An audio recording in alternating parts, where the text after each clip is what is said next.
langsung Pak Rimau. Ada yang di sini satu, tidak apa-apa ini. Oke.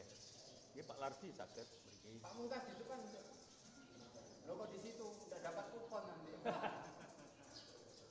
Ada yang namanya tadi yang disampaikan sebanyak. Pak Haris atau siapa? Pak Haris. Pak Haris, monggo.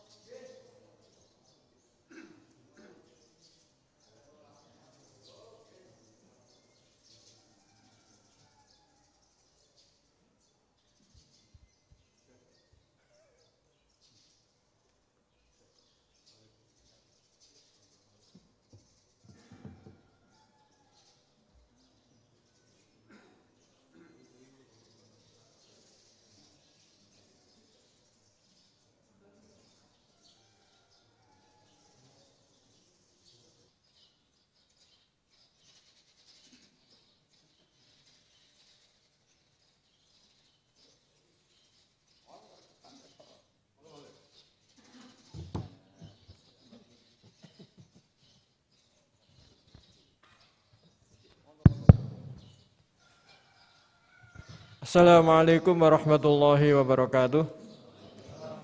Bismillahirrahmanirrahim. Alhamdulillahilladzi qail wa ma arsalnaka illa rahmatan lil alamin. Wassalatu wassalamu ala asyrafil anbiya'i wal mursalin Muhammadin wa ala alihi wa sahbihi ajmain. Rabbi shrah li sadri wa yassir li amri wahlul 'uqdatam min lisani yafqahu qawli. Hadirin para pemirsa yang dirahmati oleh Allah. Syukur alhamdulillah pagi hari ini kita bisa hadir, bisa menyaksikan kegiatan ngaji bareng Gus Bahak yang terselenggara atas kerjasama Universitas Muhammadiyah Malang dan Pondok Tahfidzul Quran LP3IA Naruan Rembang. Mudah-mudahan pengajian pagi hari ini mendapatkan ridha dari Allah Subhanahu wa taala. Pemirsa hadirin yang dirahmati oleh Allah, marilah kita buka bersama acara di pagi hari ini dengan bacaan basmalah. Bismillahirrahmanirrahim. Selanjutnya kata sambutan yang akan disampaikan oleh Bapak Rektor Universitas Muhammadiyah Malang, Bapak Dr. Fauzan MPD. Waktu dan tempat dipersilahkan. Assalamualaikum warahmatullahi wabarakatuh. Alhamdulillah alladzi anzalal Qur'an hudan wa rahmatan lil alamin. Asyhadu an la ilaha illallah wahdahu la syarikalah wa asyhadu anna Muhammadan abduhu wa rasuluh. Amma ba'd. Yang sama-sama kita muliakan Gus Bahak dan keluarga besar Pondok Pesantren Tahfidzul Quran. Para hadirin yang dirahmati oleh Allah. Pertama, marilah kita panjatkan rasa syukur kehadirat Allah Subhanahu wa taala pada pagi hari ini yang telah memberikan kenikmatan kepada kita sehingga kita bisa bersilaturahim. Bisa bersilaturahmi di majelis yang mubarak ini. Mudah-mudahan Allah selalu memberikan bimbingan kepada kita sehingga kita menjadi orang yang digolongkan sebagaimana orang-orang yang telah diberi nikmat oleh Allah. Hadirin sekalian, mungkin perlu kami aturkan, Gus Bahak, tradisi silaturahim keluarga besar UMM, khususnya pada para ulama, itu sudah sejak lama. Ya, itu bagian dari cara kami untuk tolabul ilmi. Tolabul ilmi biasanya kami mengundang, tetapi kami juga bersilaturahmi. Dan alhamdulillah pada pagi hari ini kita bisa bersilaturahim dan matur nuwun sangat Gus.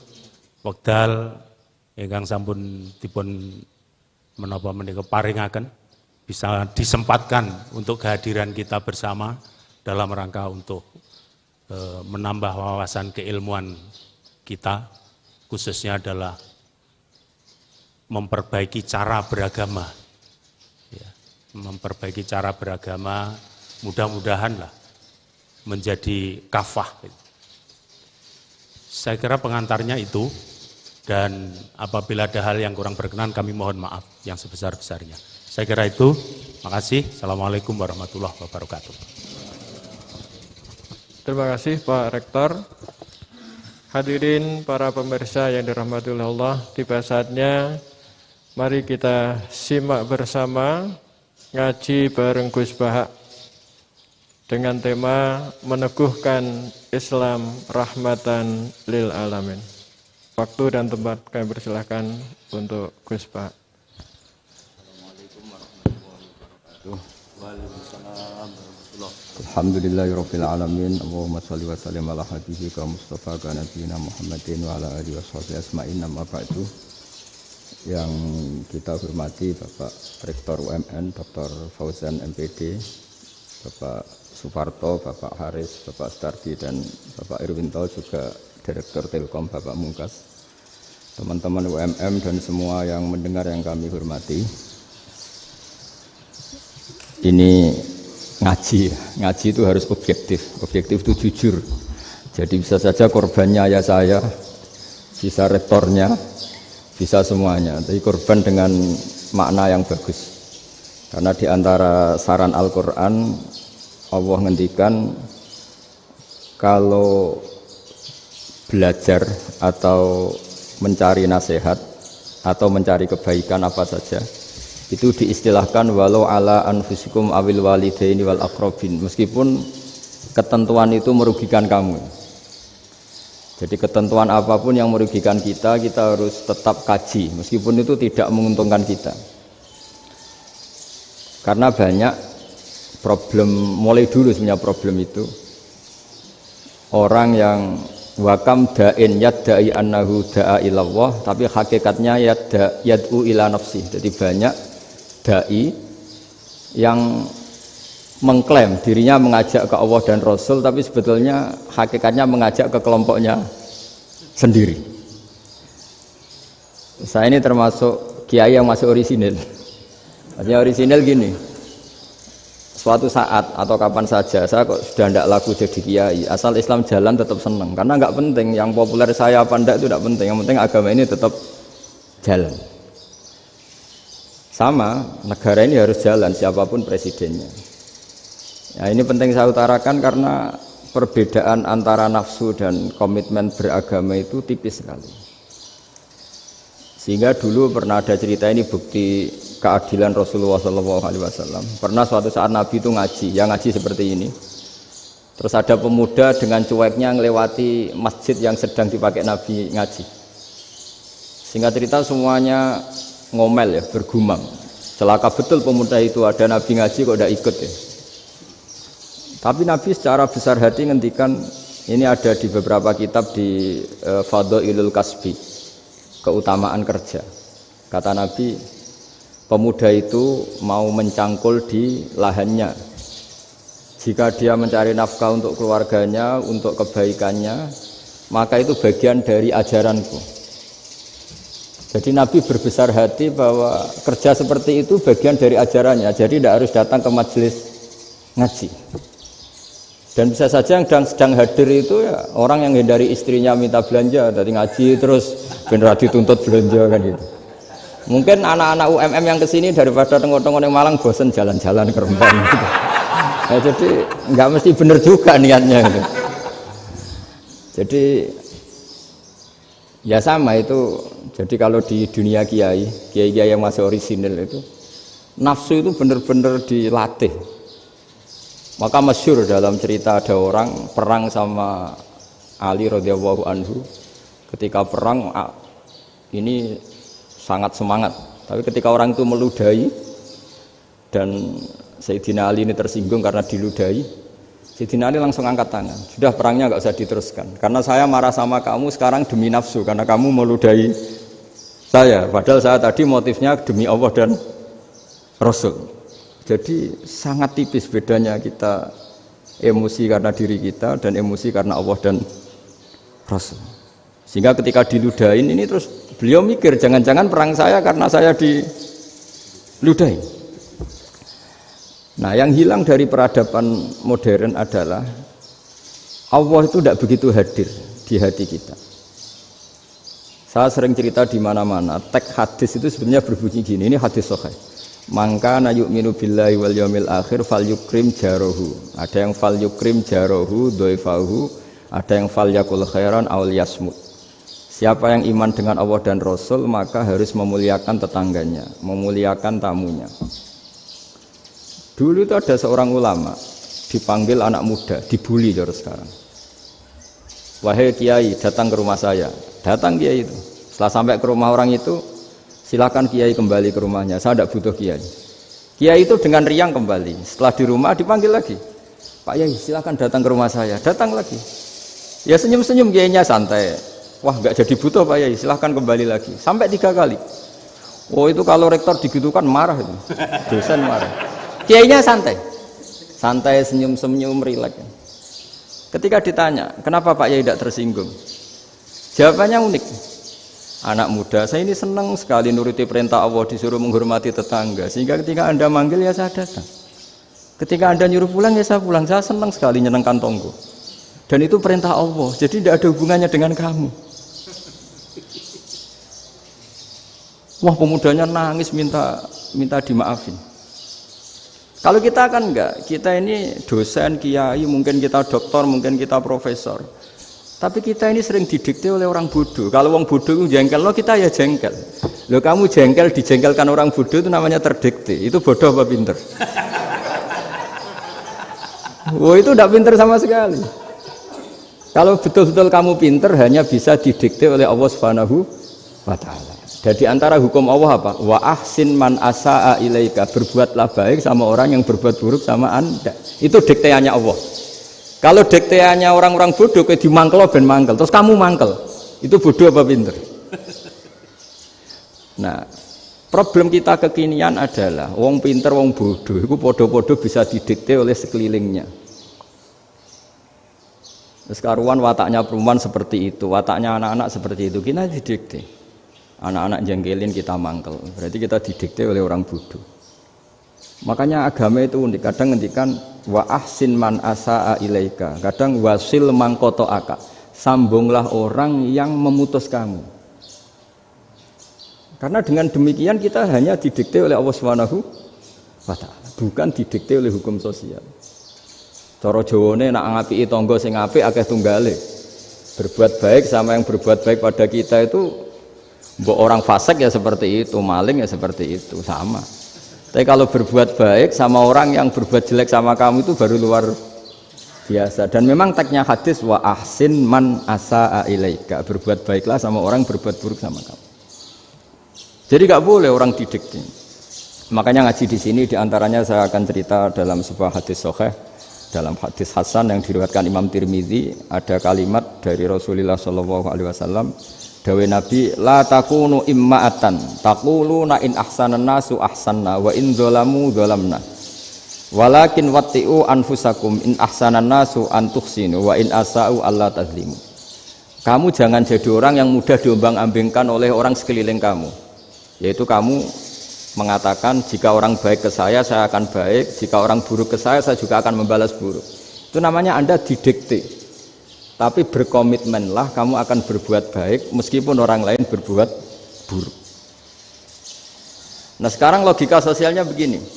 Kalau di Indonesia itu ada 1000 kiai, ada 1000 profesor yang ingin membenahi Indonesia. Rata-rata orang awam itu semau gue. Terus mereka mendikte kita. Perilakunya agak simpatik, perilakunya jengkelin. Terus 1000 profesor ini ikut jengkel. Itu kira-kira jadi solusi apa goblok bareng? Sama 1000 kiai ini ikut jengkel, ini jadi solusi apa goblok bareng? Goblok bareng. Nah problem sekarang kita ini biasa didikte orang bodoh. Nah makanya ciri khas orang muslim itu kata Nabi, mangkana yu'minu billahi wal yaumil akhir. Jadi baik tetangga karena perintahnya Allah dan Rasul. Pentingnya apa? Bedanya karena berbuat baik ini perintahnya Allah, mbok tonggo apik lah kita tetap apik karena perintahnya Allah dan Rasul. Begitu juga dengan hubungan dengan istri, dengan anak. Mbok bojomu lagi cerewet lah ya tetap apik. Karena dengan cara itu kita hanya tunduk kepada Allah dan Rasul. Tapi kalau kamu, istri saya kalau baik ya saya baik, kalau enggak ya enggak. Berarti Anda didikte oleh perilakunya dia. Itu latihan, ya kalau dalam bahasa pondok, latihan jadi wali itu yang paling berat itu. Nabi itu kalau sama orang munafik itu sabarnya Masya Allah. Padahal Nabi berso kalau orang itu orang munafik. Karena dengan cara seperti itu, bahwa kebaikan Nabi pada seseorang itu atas perintahnya Allah dan Rasul, bukan atas nama servis. Kalau Nabi hanya baik kepada Abu Bakar, itu mungkin orang bilang, wis adune wong Abu Bakar baik sama Nabi. Tapi kalau Nabi baik sama orang munafik, Abdullah bin Ubay bin Salul, itu kalau nggak perintahnya Allah dan Rasul itu nggak bisa. Nah ini cobalah berlatih seperti itu sehingga kita tidak mudah didikte. Ya saya ulang lagi, nggak mudah apa? Didikte. Maka di antara kebaikan Allah dan Rasul adalah bahkan orang zalim saja diberi jatah rahmat. Makanya tadi seperti mukadimah yang dibaca Pak Haris tadi, agama ini rahmatan lil alamin. Orang yang zalim saja dapat jatah apa? Rahmat, apalagi yang soleh. Nah kemudian yang perlu dicatat, kenapa kita menjadi enjoy dengan Islam? Islam itu adalah agama yang tidak didikte oleh materi. Jadi kalau Anda ingin makan enak, mungkin kalau pikiran kebanyakan orang, anak-anak muda yang milenial, yang gaul, ingin makan enak ya makan yang disukai. Misalnya sate atau bakso Malang atau apa. Kalau orang-orang yang jadi wali gak gitu cara berpikir. Ini yang masih orisinil. Ditanya, ini dunia baru kesulitan makanan, baru resesi. Cara makan enak gimana? Jawabannya lucu. Ya gampang, idamuhu alju. Idam itu lauk. Kalau kamu ingin makan lauknya paling enak apa? Alju. Kamu harus lapar banget. Sampai kalau puasa itu melihat tempe itu wah luar biasa. Tapi kalau kamu nggak puasa, air putih itu nggak menantang. Tapi kalau puasa, tempe air putih itu menarik dan Anda tetap lahap. Apa? Karena lauk terbaik adalah alju, yaitu lapar. Lah tapi kita ini enggak. Kita ini kayak orang bodoh. Kayak orang bodoh tadi, profesornya makan nyaman ya kalau sesuai selera. Nah itu kan sama dengan anak-anak ABG. Anak ABG itu makan lahap ya kalau yang disukai. Lalu bedanya apa ABG sama profesor? Kalau cara berpikir masih sama kan itu. Kiainya juga gitu. Kiai makan enak kalau yang disukai, kalau enggak. Lalu bedanya apa kiai sama orang awam? Orang awam juga gitu, makan lahap ya kalau yang disukai. Nah ternyata perilaku kita ini yang pintar sama yang bodoh sama mas. Kalau kamu ingin berkasta lebih baik, itu cara makan enak itu apa? Idamuhu al-ju'. Lauk terbaik adalah karena kita sangat lapar. Makanya masyhur dalam cerita-cerita tarikh sirah nabawiyah. Nabi diberi hadiah, beberapa hadiah. Di antaranya ada yang diterima, ada yang enggak. Termasuk yang dikembalikan itu dokter. Ada seorang raja memberi hadiah Nabi dokter Tobit. Itu sama Nabi dikembalikan karena dokter ini sudah lama kumpul Nabi itu gak pernah sakit. Akhirnya dokter ini putus asa, ini gak perlu diobatin. Ketika ditanya kenapa ya Rasulullah engkau gak pernah sakit, karena kita ini kaum, kita ini komunitas masyarakat yang tidak akan makan kecuali lapar, dan kalau sudah makan berhenti sebelum kenyang. Jadi sederhana sekali pengobatan zaman Nabi. Sebagian besar penyakit itu pasti disebabkan kita ceroboh dalam hal makan. Sudah ngerti kalau durian masalah, kalau makan durian enggak kehitung gitu. Apalagi kalau gratisan itu tambah banyak gitu. Pola tidur juga gitu kata Nabi, dan kita tidak tidur kalau tidak sangat ngantuk. Nah, itu namanya orang-orang soleh yang sudah tidak didikte materi. Kalau yang didikte materi kan bisa tidur nyenyak kalau kasurnya enak, AC gini-gini. Sebenarnya enggak, tidur enak itu ya kalau sangat ngantuk. Mbok di gudang, mbok di bis, kalau sangat ngantuk ya semuanya ya enak. Sama, mbok lapar, mbok hanya tempe, tapi kalau sangat lapar itu ya enak. Nah ini ilmu yang mulai hilang, ilmu-ilmu yang mulai hilang. Nah, cara ibadah juga gitu. Kita ini kan, saya ini punya bapak kiai, mbah kiai. punya guru yang sangat alim ya seorang Kiai Maimun. Itu dulu kita pengkaji ilmu itu tidak pernah tahu bedanya NU dan Muhammadiyah. Karena dulu Mbah Darwis itu, Kiai Dahlan itu dulu ngajinya bersama Mbah Hasyim ketika di Indonesia yang ngaji Mbah Soleh Darat. Mbah Soleh Darat itu dulu ngajinya sama buyut saya ke-6 namanya Mbah Soleh Asnawi di Kudus. Mbah Soleh Darat itu dulu alim-alimnya orang Jawa ya Mbah Soleh Darat, Soleh bin Umar. Tempatnya di Semarang, tapi beliau itu sebenarnya orang Jepara yang dekat Kudus. Setelah di Mekah, Mbah Hasyim ini mondoknya ya, mulazimnya ke Syekh Mahfud Termas. Tapi sesekali ke Syekh Khotib Minangkabau. Nah yang Mbah Ahmad Dahlan lebih sering ke Syekh Khotib Minangkabau, sesekali ke Mbah Mahfud. Singkat cerita, karena Syekh Khotib Minangkabau sudah modern ya, terlibat organisasi dunia. Pas itu beliau pengagum Muhammad Abduh, pengagum Rasid Ridho. Sehingga bawaannya Mbah Dahlan itu lebih pergerakan karena beliau lebih ngidolakan Syekh Khotib. Nah Syekh Khotib sendiri sebenarnya orang Minangkabau. Jadi beliau namanya Muhammad saja sebenarnya. Jadi menantunya orang Arab. Oh itu dicibir mertuanya ini karena punya mantu orang Jawa, orang ndak Arab.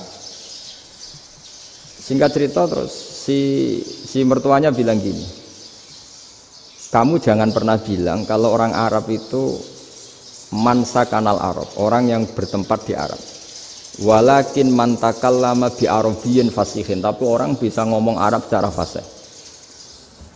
Singkat cerita, kalau kamu tidak percaya, nanti suatu saat menantu saya kalau Jumatan, tidak usah kamu kasih tahu, langsung suruh jadi khotib. Nggak usah kamu kasih tahu, sarannya nggak usah kamu kasih tahu. Kalau sekarang kan enggak. Kalau dosen mau jadi khotib kan mengumpulkan materi dulu. Lucunya di antara materinya itu dari TV. Makanya jadi ribet kan khutbah sekarang. Kalau musim corona ya akan ngomong corona, musim apa yang ngomong apa. Jadi lagi-lagi didikte oleh media. Sebenarnya kalau ngomong kan sesuai kebutuhan umat, ini obatnya apa. Tapi enggak sesuai trending topik, itu kan kayak anak-anak gaul. Ini dokter kok gitu kan aneh. Singkat cerita si khotib ini enggak dikasih tahu, saya Muhammad tadi enggak dikasih tahu, langsung disuruh khutbah. Fatakallama bikalamin fasihin. Dia ngomong fasih sekali. Bahkan ngalah-ngalahi fasihnya orang Arab asli. Semenjak itu beliau dapat gelar Al-Khotib, orang yang cakap berpidato berkhutbah. Makanya terus dia Khotib Al-Minangkabau. Jadi orang Indonesia itu luar biasa. Dulu yang namanya orang Indonesia di Arab Saudi itu dihormati sekali karena yang ke sana itu pasti ulama. Sudah alim di Indonesia ke sana, termasuk Mbah Ahmad Dahlan, Mbah Hasyim dulu karena sama-sama muridnya Mbah Soleh Darat. Lama-lama yang ke sana itu TKI TKW itu ya mulai agak dibully. Dulu Syekh Nawawi di antara ijtihad yang dihormati itu beliau mengkritik nyuwun sewu orang yang kan orang biasanya normalnya kan muji orang mati syahid. Hebat orang mati syahid itu hebat gini. Oke, kita sepakat orang mati syahid itu hebat. Tapi kata Imam Nawawi dengan syarat niatnya itu li'ila'i kalimatillah dan itu bawaan takdir. Saya ulang lagi, itu bawaan takdir, harus mati di medan perang. Tapi tidak boleh seseorang ini niat perang tapi niatnya supaya syahid. Karena kalau begitu berarti dia berniat supaya menjadi maktulal kafir, orang yang dibunuh orang kafir. Kedua, dengan dia mati berarti pasukan Islam berkurang. Berarti dia ingin pasukan berkurang, hanya ambisinya dia ingin langsung ke surga. Misalnya pasukan orang Islam itu 10, orang kafir 10. Kalau kamu ingin syahid berarti mati 1 kan, tinggal 9 kan. Nah kalau yang seperti itu 10 kan mati semua. Gara-gara ingin syahid akhirnya perangi rapati tenanan, benang mati, benang mlebu swarga. Kata Syekh Nawawi, ya enggak. Kalau kamu perang sama orang kafir ya niat menang. Dengan niat menang ini kamu ingin li'ila'i kalimatillah. Tapi kalau kamu ingin syahid berarti kamu menuruti keinginan nafsu kamu yang cepat masuk surga. Itu orang Arab kagumnya bukan main. Karena di mana-mana orang itu dinilai dari niatnya. Paham ini ya? Tapi perang loh ya, dalam kondisi perang, bukan teroris. Perang itu artinya orang kafir yang ingin bunuh kita, itu perang namanya apa? Perang. Dulu orang cerita syahid itu hanya pokoknya syahid itu hebat, pokoknya syahid itu hebat. Syahid di medan perang itu hebat, pokoknya syahid di medan perang hebat. Tapi ketika Syekh Nawawi memberi penjelasan ilmiah, Jika kamu perang ingin cepat mati, ingin cepat syahid, artinya ini untuk pemenuhan diri kamu, karena kamu bayangkan langsung masuk surga. Kamu lupa bahwa dengan kamu dibunuh, kekuatan Islam berkurang. Akhirnya beliau memberi penjelasan, syahid itu bagus, itu sebagai takdir. Hanya takdir itu kita perang yang ingin menang, tapi takdirnya mati. Jangan dibalik, oleh perang rapati tenanan, benang mati, namun lebu. Itu yang pertama, termasuk ulama yang pertama memberi penjelasan itu Syekh Nawawi. Akhirnya melahirkan kekaguman yang luar biasa dengan tafsir Munirnya itu.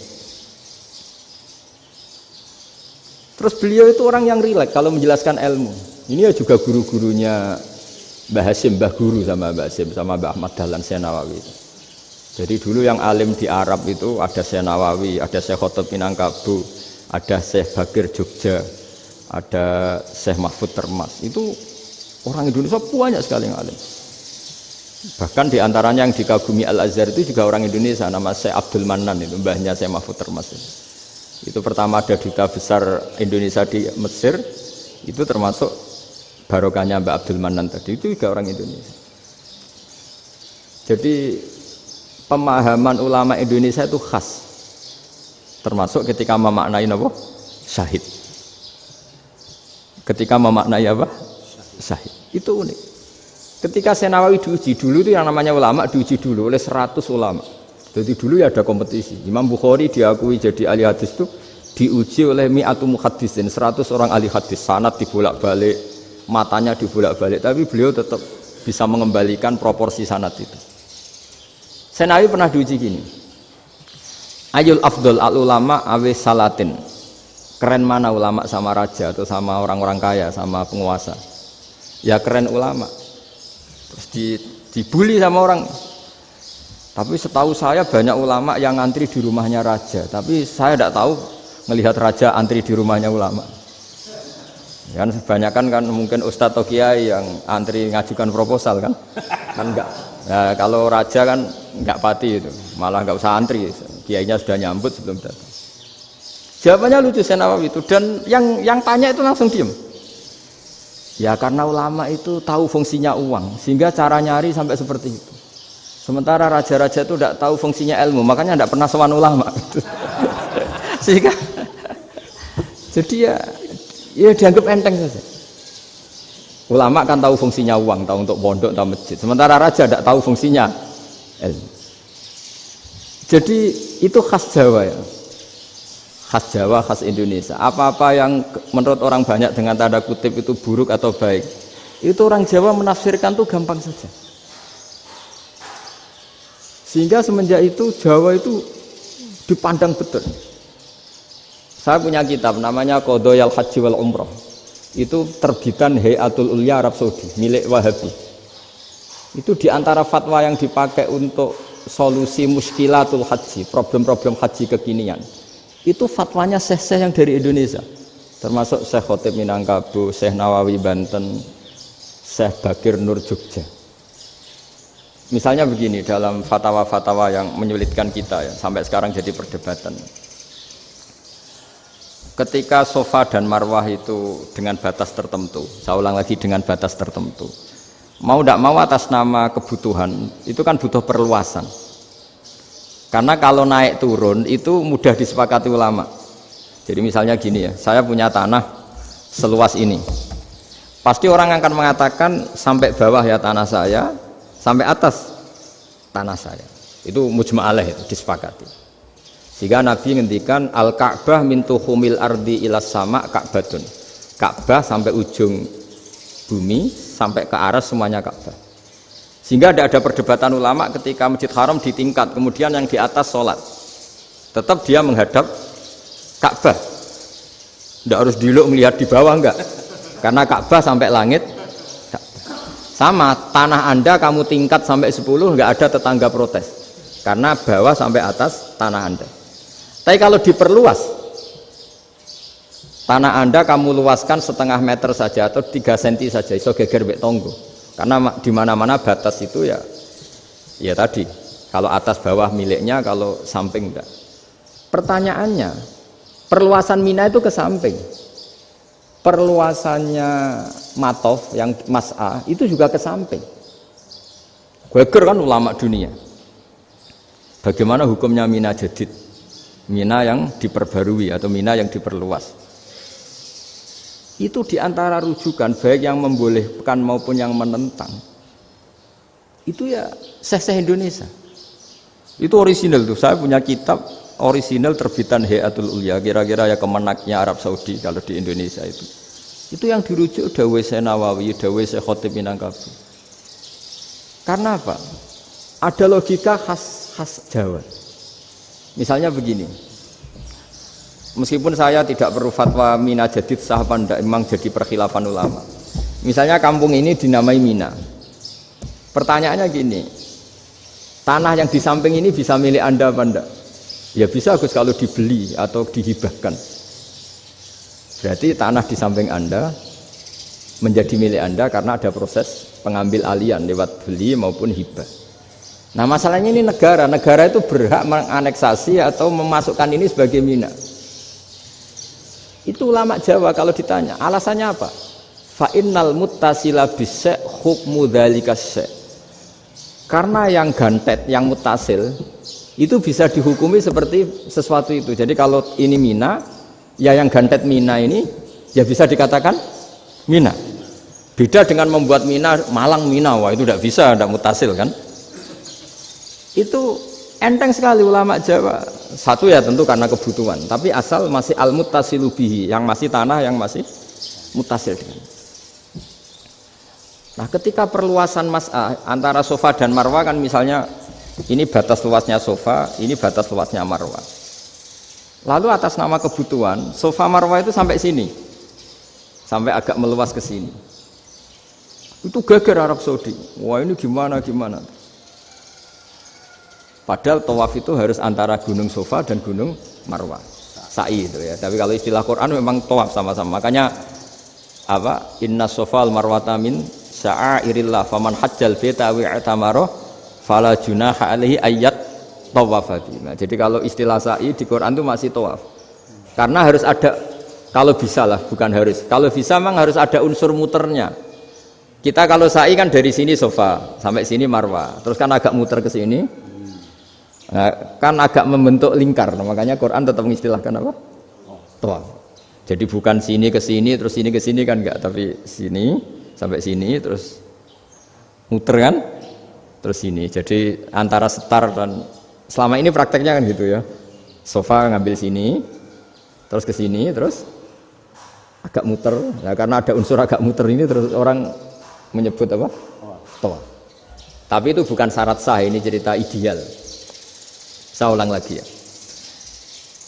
Gunung Sofa itu puncaknya atau pucuknya kalau dalam bahasa Jawa itu ya hanya segini, ini sampai sini.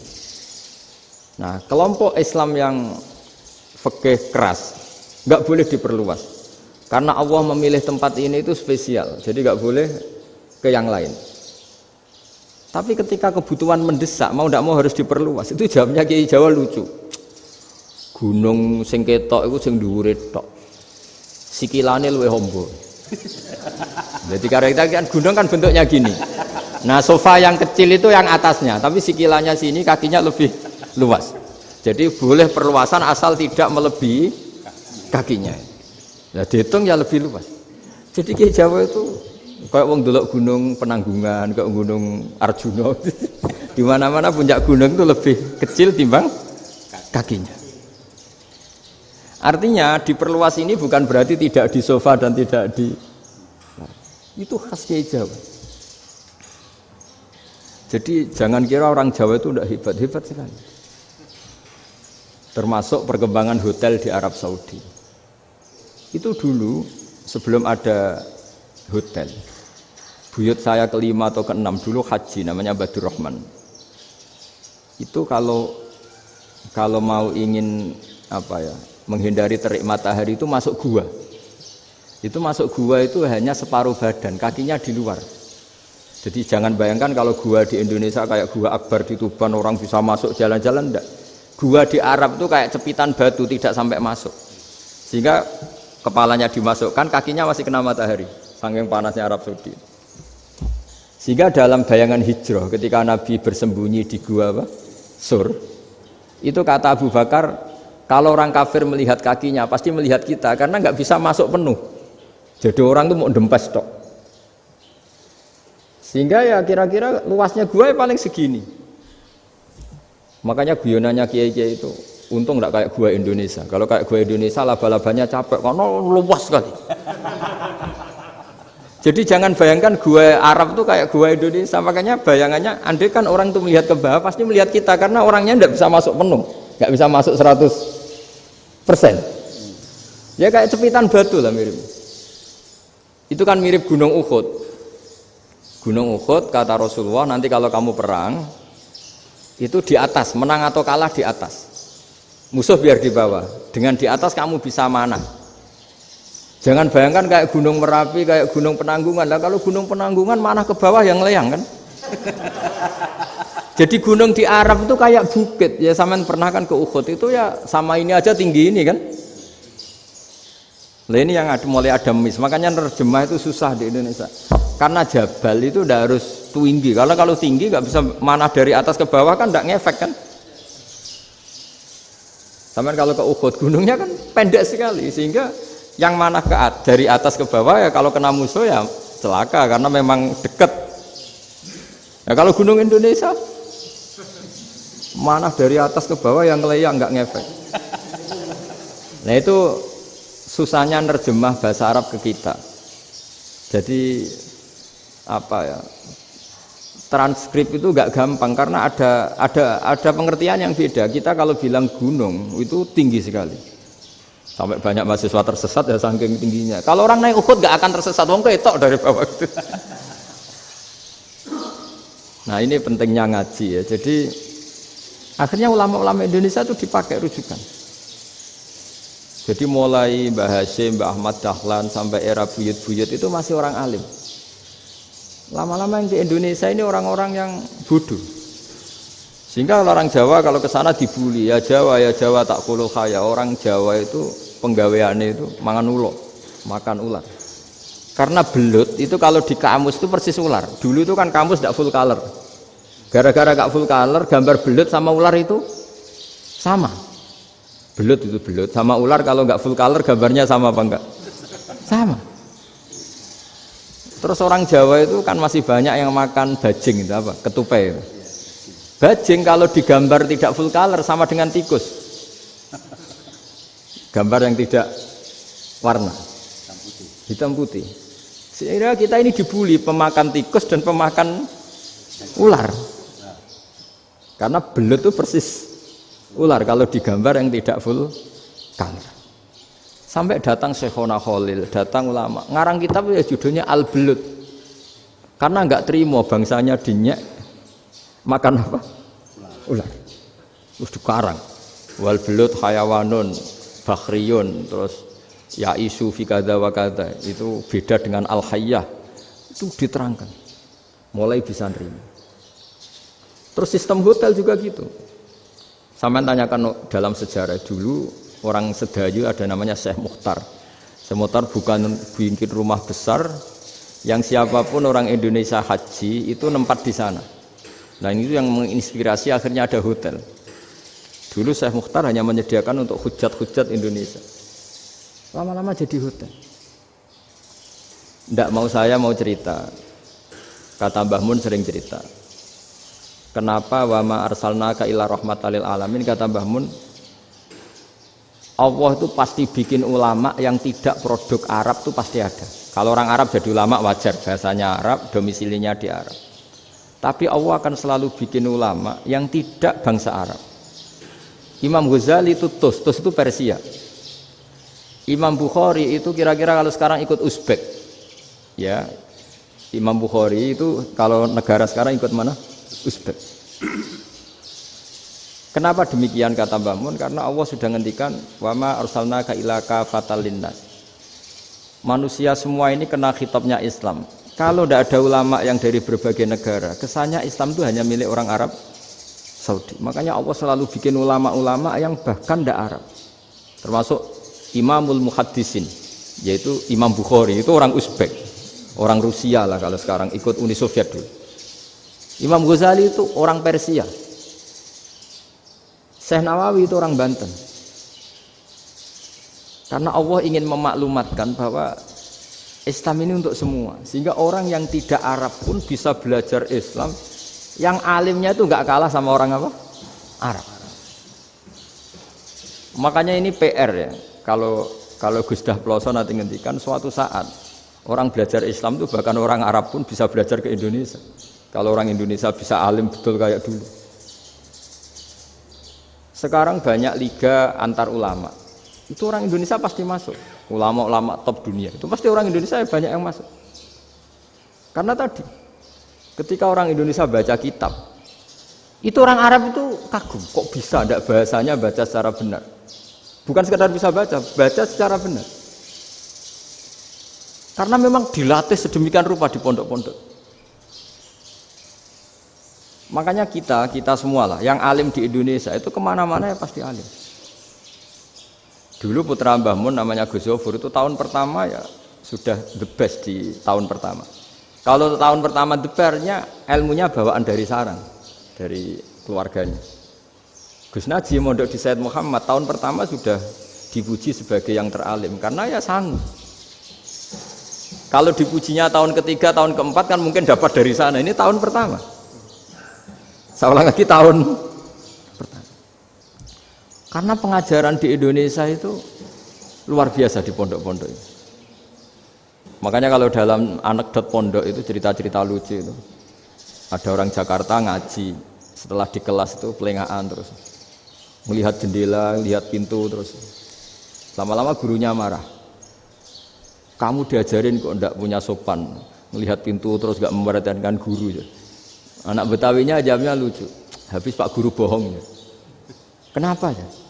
Kamu Pak Guru bilang Ja'a Zaidun, Zaid datang. Tak lihat enggak ada yang datang. Setelah itu contoh nasab kan ro'a itu Zaidan. Saya melihat Zaid, saya enggak melihat Zaid. Contoh ketiga yang jar kan maror tu Zaidin. Saya berjalan ketemu Zaid. Pak Guru diam di situ enggak jalan-jalan. Jadi saking detailnya Indonesia dia cari. Kalau rofa Ja'a Zaidun. Kalau nasab ro'a itu Zaidan. Kalau jar maror tu Zaidin. Nah si murid Betawi ini karena pertama sekolah ngiranya gurunya itu cerita Zaid datang, makanya dia ngelihat pintu terus mana katanya datang kok enggak datang-datang. Nah dengan latihan seperti itu kemungkinan orang Indonesia salah itu kecil karena memang dilatih betul. Saya ulang lagi karena memang dilatih betul. Sehingga ketika orang Indonesia ini yang cerita seorang wartawan. Ini kisah nyata, kalau ini tidak anekdot, kisah nyata. Ada wartawan internasional meliput Ramlah itu di Gaza, di Palestina. Wartawan Indonesia ini hanya bisa bahasa Inggris. Dijak ngomong bahasa Arab, terus dia bilang saya tidak bisa. Saya tidak bisa, saya bisanya ngomong Inggris. Tapi apa yang terjadi setelah sholat, si Indonesia ini jadi imam, pakai sholat jariah lagi. Baca bismillah benar, bismillahi jar karena mudhof ilaih. Terus ketika iktidal ya benar, Rabbana lakal hamdu mil'us samawati wa mil'ardi benar. Ketika tahiyat ya benar, at-tahiyatul mubarakatuh sholawat. Sama orang Arab ini diambungi. Orang Arab kalau senang orang itu dicium. Kamu tawaduk, sebenarnya kamu itu ahli bahasa Arab. Karena orang Indonesia sekali sholat itu nggak ada yang salah. Meskipun benarnya karena hafalan, tapi bagi yang ahli nahwu itu hebat. Misalnya kita kalau ngapalkan kan bismillahi, bismi jar karena ba, Allahi jar karena mudhof ilaih, ar-rahmani jar karena sifat, ar-rahimi karena sifat, alhamdu rofa karena mubtada, lillahi jar karena ada huruf jarli, robbi jar karena sifat. Sebetulnya tidak karena pinter, tapi karena hafalan. Tapi orang Indonesia hebatnya itu benar terus. Rabbana lakal hamdu. Ya kan, alhamdu rofa, terus mil'us samawati ya rofa karena sifat. Sehingga terus orang Indonesia kalau sholat di Timur Tengah itu dipuji karena makhrajnya ya benar, rofa nasabnya juga benar. Nah itu di negara lain tidak ada nggak Indonesia. Orang Cina itu sering bikin marah orang-orang Arab karena kalau dongo itu nggak fasih kayak orang Indonesia. Kalau orang Indonesia kalau dongo ya Allahumma tohir qalbi. Orang Cina ini yang jadi guyon di Arab. Allahumma tahir kalbi gitu. Itu kan bedanya aja loh. Itu orang Arab pertama membiarin, lama-lama kalbun entak gitu. Maksudnya asu-asumu gitu. Karena dia bilangnya qaf itu kaf. Jadi kalau Allahumma do Allah tohir, kula aturi nyucekno panjenengan kalbi ing asu ingsun kan. Tapi kalau qalbi itu ati ingsun, tapi kalau kalbi anjing ingsun. Bedanya qaf sama kaf. Ana orang-orang kalbun entak. Asu-asumu maksudnya kan. Tapi padahal orang Cina itu paling dilihat teksnya ya pakai qaf. Orang Indonesia enggak, mulai kecil dilatih sak fase-fase. Sampai ya sulit betul latihan Fatihah itu. Kalau di Kudus malah sampai 3 bulan Fatihah itu. Sampai at-tahiyyatu, kurang bersih. At-tahiyyat sampai gitu. Sampai ada cerita itu orang dipanggil maftuhin itu enggak melengak, harus maftuhin. Baru melengak. Tapi barokahnya itu orang Indonesia kalau dongo memang benar-benar Allahumma tohir qalbi. Ya Allah sucikan hati kami, bukan tahir kalbi. Karena sekali jadi kaf itu maknanya anjing saya. Ya Allah sucikan anjing. Jadi ini orang Indonesia. Jadi kata Mbah Mun, dawe Mbah Mun, illaka fatal linnas, bahwa agama ini milik semuanya. Itu diantara bukti Allah menghendaki atau mendesain Islam seperti ini, orang yang belajar di Indonesia itu pengetahuannya Islam, pengetahuannya tentang Islam itu tidak kalah sama yang belajar di Al-Azhar, sama yang belajar di Arab Saudi. Makanya ini PR-nya UMM, PR-nya IAIN, PR-nya UIN. Bisa enggak sealim mereka dalam bahasa Arab? Nah, bahasa Arabnya man anta, ana zaidun.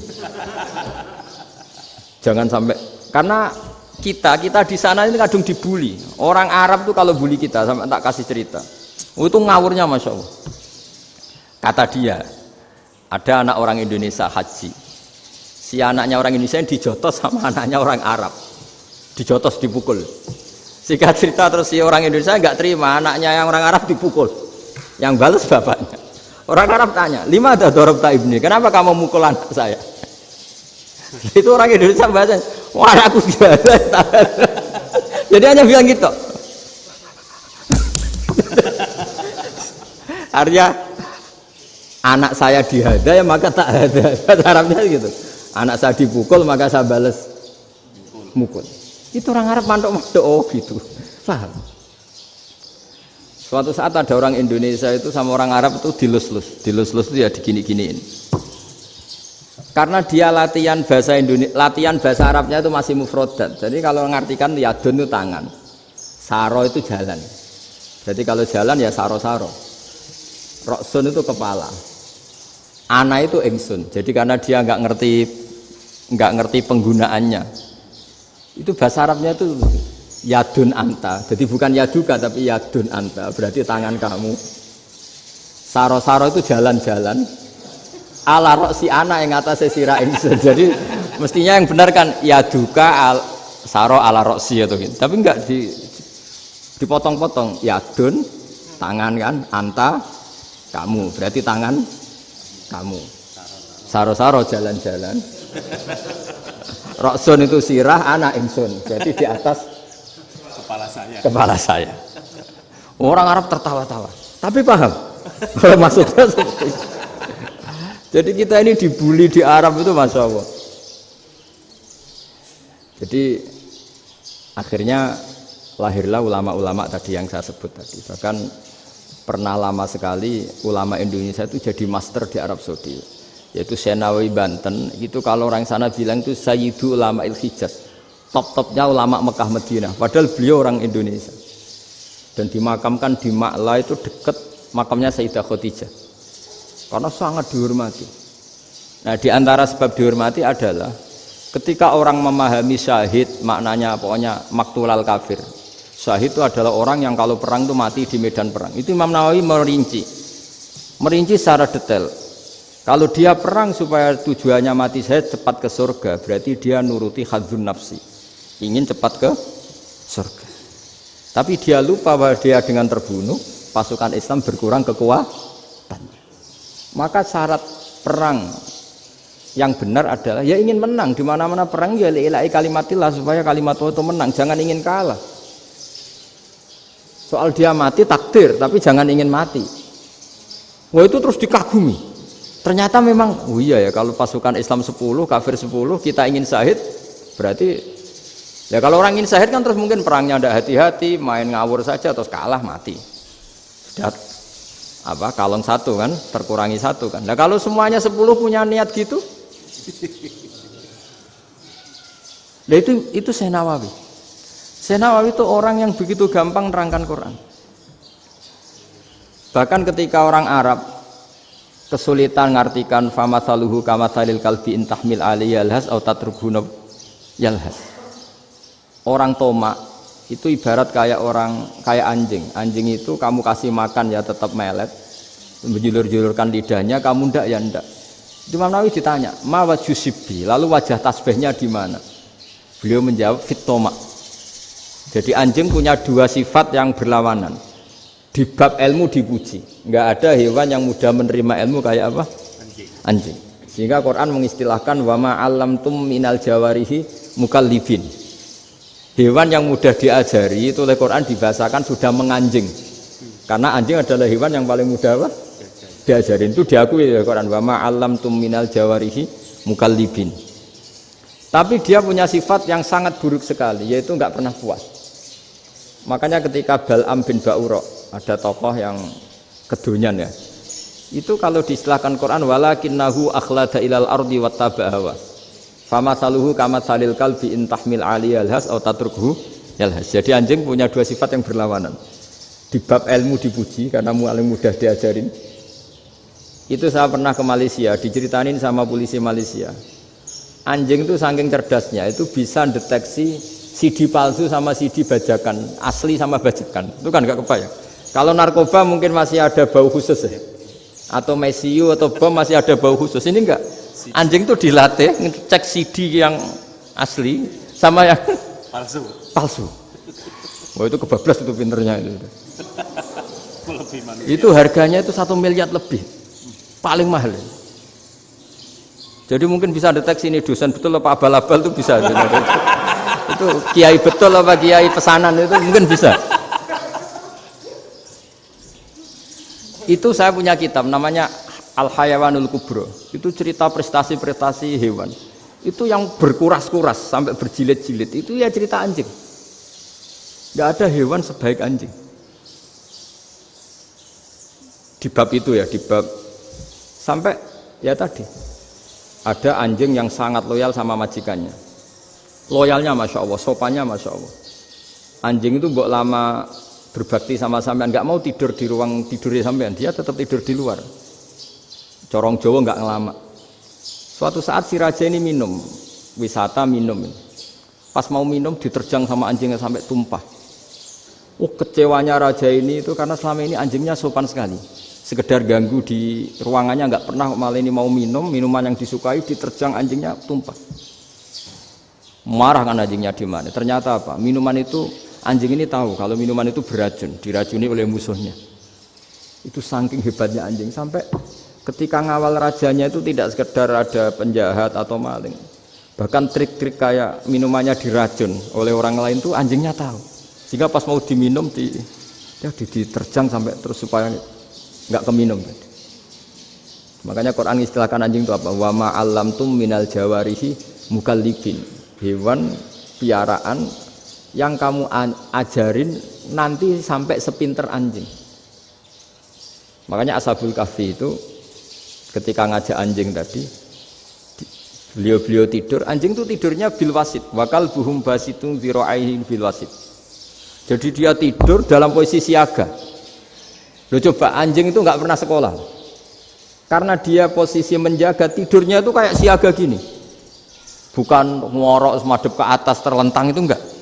Andai kan dia tidur terlentang itu kan yang mau mengganggu kan, wah asune turu itu enggak. Dia tidur posisi siaga, makanya disebut lawit tolak ta'alaihim lawalaita minhum firaron. Kalau kamu melihat anjing itu pasti lari karena dia posisi siap merekam. Jadi tidur tapi posisi siap merekam. Jadi matanya tetap terbelalak kayak siaga. Padahal itu enggak diperintah, ya dia memang punya nalar untuk itu. Ini disebut wa ma 'allamtum minal jawarihi mukallibin. Dan dalam teori modern juga gitu. Tapi dalam hukum Islam yang dianut mazhab Syafi'i itu anjing tetap najis. Ya sudah najis ya najis, tapi ada mazhab lain yang mengatakan tidak najis. Tapi tidak usah ngurmat anjing, geger nanti kalau rektor kampus punya anjing.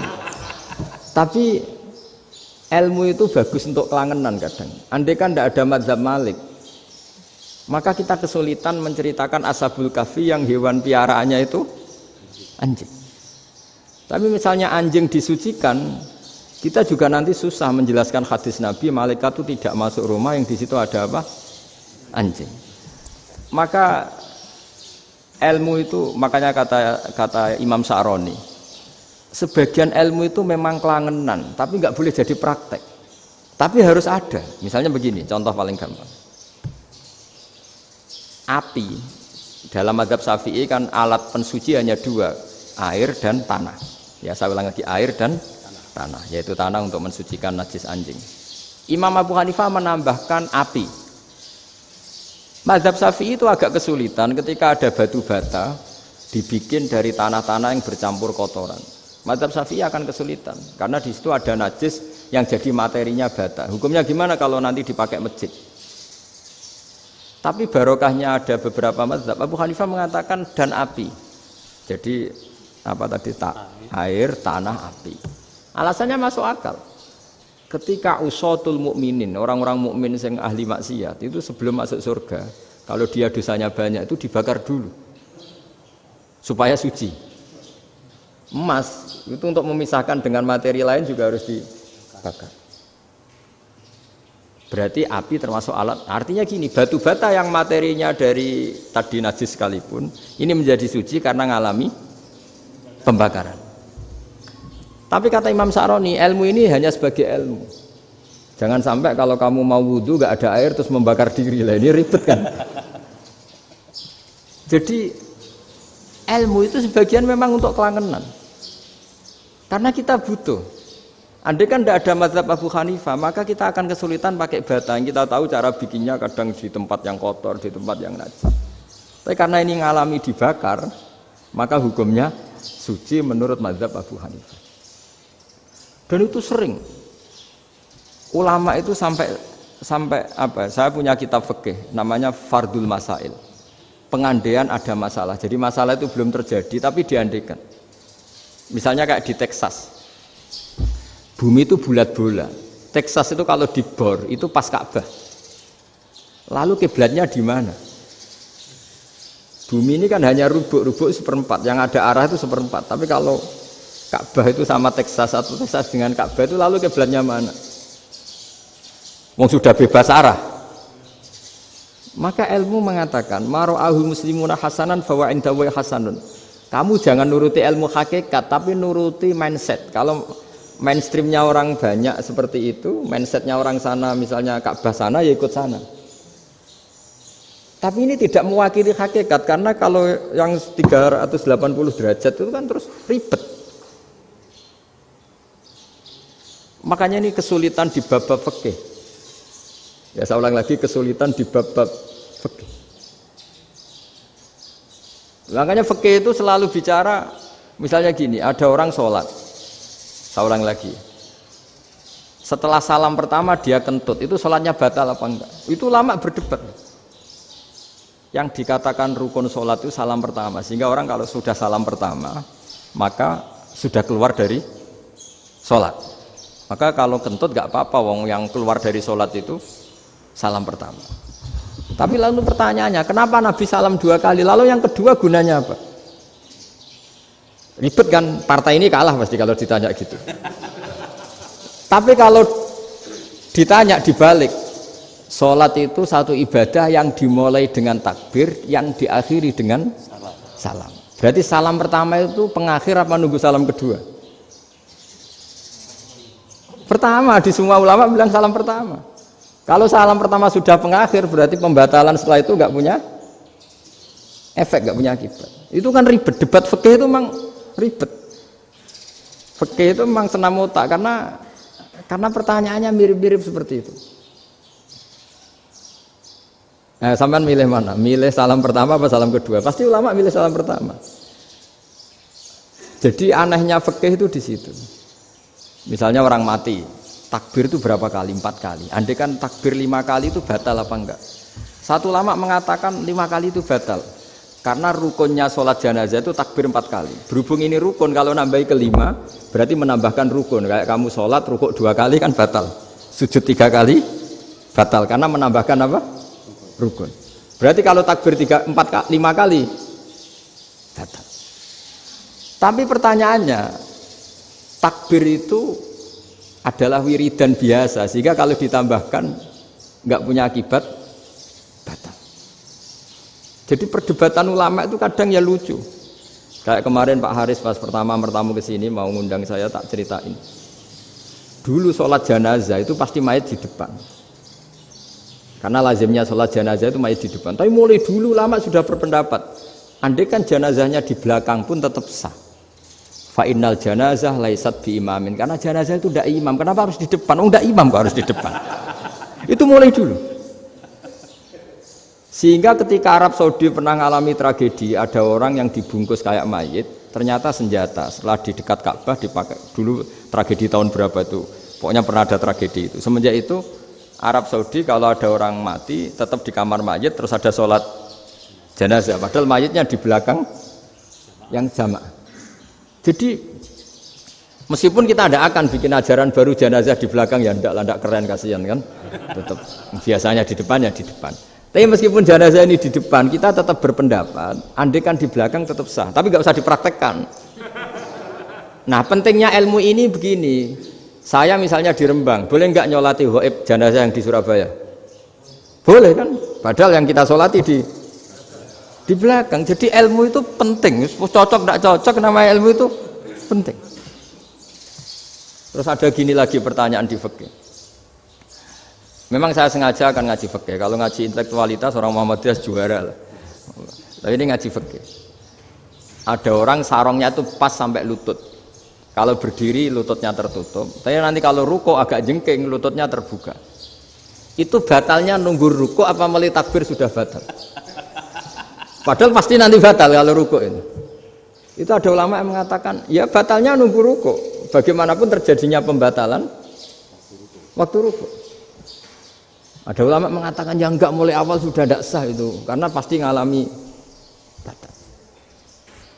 Nah, pertanyaan-pertanyaan seperti itu penting karena lalu Allah menilai apa? Ya nilai niatnya. Misalnya gini, kalau contoh itu mungkin Anda tidak tertarik, tapi contoh begini. Kita mau operasi jam 10 siang. Kita tahu kalau nanti 10 siang akan divonis medis harus makan karena mau berobat. Malamnya itu kalau kamu orang soleh, bayangkan kamu orang soleh. Kalau tidak orang soleh kan tidak punya komitmen.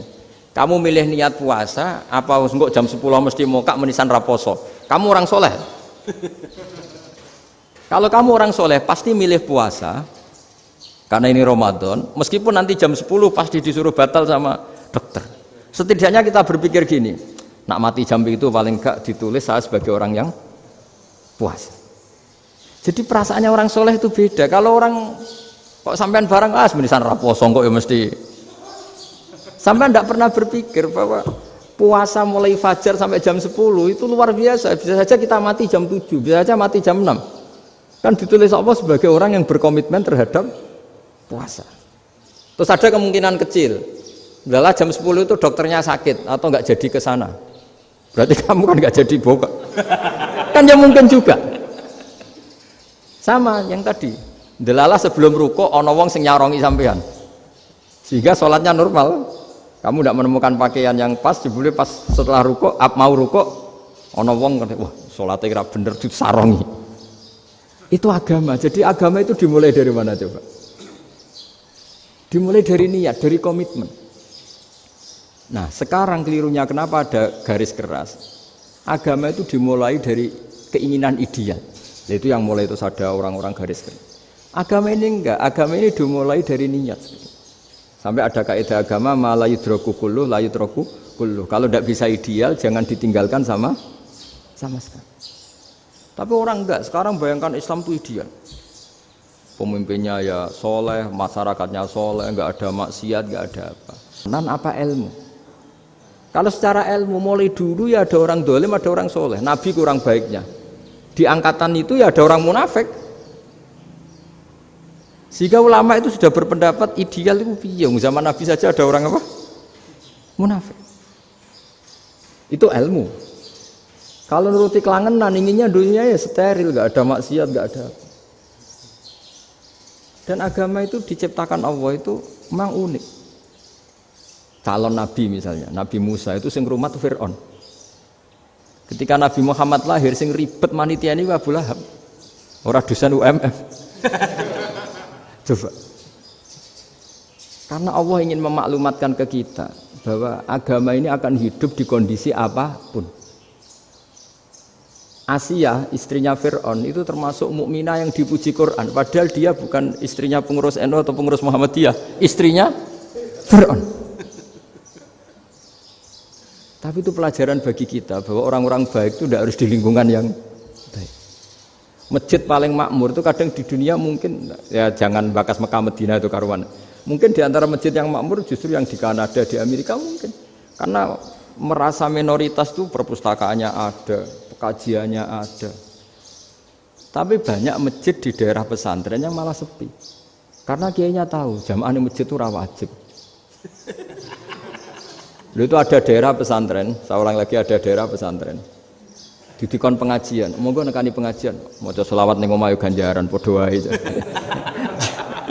Ribet kan? Mau dibantah itu benar. Mau dibiarin ngerusak tatanan. Jadi saya mohon sekali ya, jadi ilmu itu diperbandingkan supaya perbedaan-perbedaan itu biasa. Dulu Imam Malik itu punya murid namanya Imam Syafi'i. Itu dalam banyak hal. Itu perbedaannya tajam sekali. Ya saya ulang lagi, dalam banyak hal itu perbedaannya tajam sekali. Misalnya begini. Ini terakhir percontohan saya fikih, nanti dikaji sendiri. Ada seorang A'rabi, Ja'a A'rabiyun. Ini di hadis sahih diulang-ulang di semua Al-Kutubus Sittah ada peristiwa ini. Ja'a A'rabiyun ila Rasulillah sallallahu alaihi wasallam faqala ya Rasulullah ahlaktu. Qala wa ma ahlakaka? Qala wa qatu imraati fi nahari Ramadan. Ya Rasulullah, saya ini orang yang rusak. Kenapa? Saya ini hubungan intim sama istri saya ketika masih siang Ramadan. Singkat cerita orang ini dihukum berat sama Nabi. Hukumannya adalah karena dia membatalkan puasa ketika dengan hubungan intim. Sama Nabi dihukum, kamu harus merdekakan budak. Wah, tidak mampu ya Rasulullah, saya tidak punya budak. Jadi ini bukti bahwa agama ini sangat sosial sehingga sebagian kafaroh harus memerdekakan budak. Kamu kalau gitu puasa 2 bulan. Yang baru puasa 2 hari aja kecelakaan malah disuruh puasa 2 bulan. Ya sudah kamu ngasih makan 60 orang miskin. Saya ini orang paling miskin. Kok ini jadi sudah miskin agak hiper lah orang itu. Poso-poso kok gitu. Itu kata ulama kalau orang Jawa enggak mungkin makanannya tempe mendoan, enggak mungkin itu. Di Jawa itu nggak mungkin lah ada orang batal puasa karena hubungan intim. Ada istrinya nggak cantik, cerewet, sang lanang mangane mendoan. Itu tidak mungkin, kecelakaan itu tidak mungkin. Tidak mungkin itu. Tapi kalau Arab mungkin karena makanannya daging. Singkat cerita, terus pertanyaannya gini. Kalau batal biasa itu kan bayarnya puasa 1 hari. Kalau batal, tapi kalau batal pakai hubungan intim, pakai jima kalau dalam bahasa fikih itu kafarohnya berat, yaitu merdekakan budak atau puasa 2 bulan berturut-turut. Pertanyaannya gini, jima istri itu boleh loh tidak zina. Saya ulangi, jima istri itu boleh loh tidak zina. Itu kan hukumannya berat. Nah terus Imam Malik berpikir kalau gitu tidak harus jima dong. Poso-poso, ora ono uzur, ora ono apa terus nyate. Esuk mangan bakso tanpa ada alasan syar'i. Hukumnya harus sama dong, karena jima hukumnya boleh, berarti semua iftar, semua pembatalan puasa yang tidak ada udzur syara' maka hukumnya sama, yaitu sanksinya sama. Masuk akal enggak? Masuk akal dalam mazhab Imam Malik. Dalam mazhab Syafi'i enggak. Mulai dulu jima itu beda. Kayak mertamu nih gone wong, mangan iku oleh, tapi nak nggo bojomu mbok jima niku wis nemen ngawure lah. Tetep beda. Dari Imam Syafi'i itu pokoknya beda, jima sama makan itu beda. Lah ya terus lah. Setelah itu terus ada pertanyaan. Bagaimana kalau makan dulu baru jima? Ribet kan? Makanya itu sampai dibabkan Kitabul Khilafil Fiqhi, bab merekayasa fikih. Makanya itu perdebatannya orang Hanafi sama Imam Syafi'i juga sama. Ada orang jam segini lapar sekali, kalau langsung makan kan kena sanksi. Ya pergi aja dulu, pura-pura ngaji ke Gus Bah gitu. Nanti kan jadi musafir kan? Wah itu sudah boleh itu kan? Padahal enggak. Memang dia pergi itu karena supaya bisa makan. Mau enggak kepikiran ngaji kok tahu-tahu ingin ngaji. Mumpung Ramadan nah. Nah makanya dibabkan apakah boleh merekayasa fikih. Tapi fikih bisa apa coba? Dengan status kamu musafir, ya memang boleh iftar, boleh berbuka. Lah itu terjadi terus perdebatan ulama menyangkut fikih. Karena memang masalah furu'iyah. Sehingga termasuk perdebatan kita dalam perilaku, misalnya adat orang NU kalau habis salam itu menghadap ke kiblat karena arah terbaik itu kiblat. Tapi sebagian orang Muhammadiyah atau mungkin semuanya menghadap ke makmum. Itu memang teks hadisnya itu kita yang meneliti hadis itu semua syarah itu berdebat. Nabi memuji kiblat itu arah terbaik, oke. Tapi di bab itu Nabi itu aqbala alaina, menghadap ke kita. Lalu pertanyaannya, kenapa menghadap ke kita? Ada mengatakan karena Nabi memang punya tradisi kadang ngendikan. Ya tentu dulu istilahnya tidak kultum, nggak ada istilah itu dulu, 7 menit itu nggak ada. Tapi ada ulama yang analisis begini, termasuk kitab Fathul Bari. Nabi itu tokoh sentral, taruh lagi Nabi itu tokoh sentral. Ini kata kitab Fathul Bari, bukan kata saya. Nah orang-orang yang imamu kaumi, orang-orang yang jadi imam di daerah masing-masing, tetap kalau sholat itu ikut Nabi. Ikut Nabi setelah salam langsung pulang. Jadi sebetulnya salam langsung pulang itu ya ada sejarahnya karena dia mau jadi imam di daerahnya. Nah, tidak kebayang kalau Nabi itu madhep kiblat. Kalau Nabi madhep kiblat, orang yang masbuk yang barusan datang pasti langsung usolli misalnya fardhu isya'i misalnya. Terus makmum Nabi, padahal Nabi sholatnya sudah selesai. Jadi intinya gini kata Fathul Bari.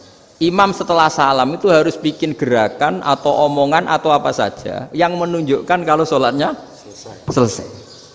Di antara gerakan itu adalah beliau harus menghadap ke hadirin atau menghadap ke utara atau apa saja yang penting menunjukkan kalau sholat ini sudah selesai. Itu fikih. Jadi fikih itu cara menganalisis itu memang unik. Karena kalau Nabi tetap seperti itu, posisi pancet seperti itu, maka orang yang baru datang mengira Nabi masih sholat. Nah, pertanyaannya kalau mereka sudah takbir, malah sholatnya tidak sah. Kenapa tidak sah? Menggantungkan sholat atau mengikatkan sholatnya dengan orang yang sudah tidak sholat. Jadi menjadikan orang yang nggak sholat sebagai imamnya kan nggak boleh. Maka Nabi harus memaklumatkan dengan gerakan itu bahwa beliau sudah tidak sholat. Karena orang datang dari berbagai daerah. Jadi nganalisis fikih, fiqhul hadis namanya. Itu ulama itu mau tidak mau debat karena pertanyaannya itu kenapa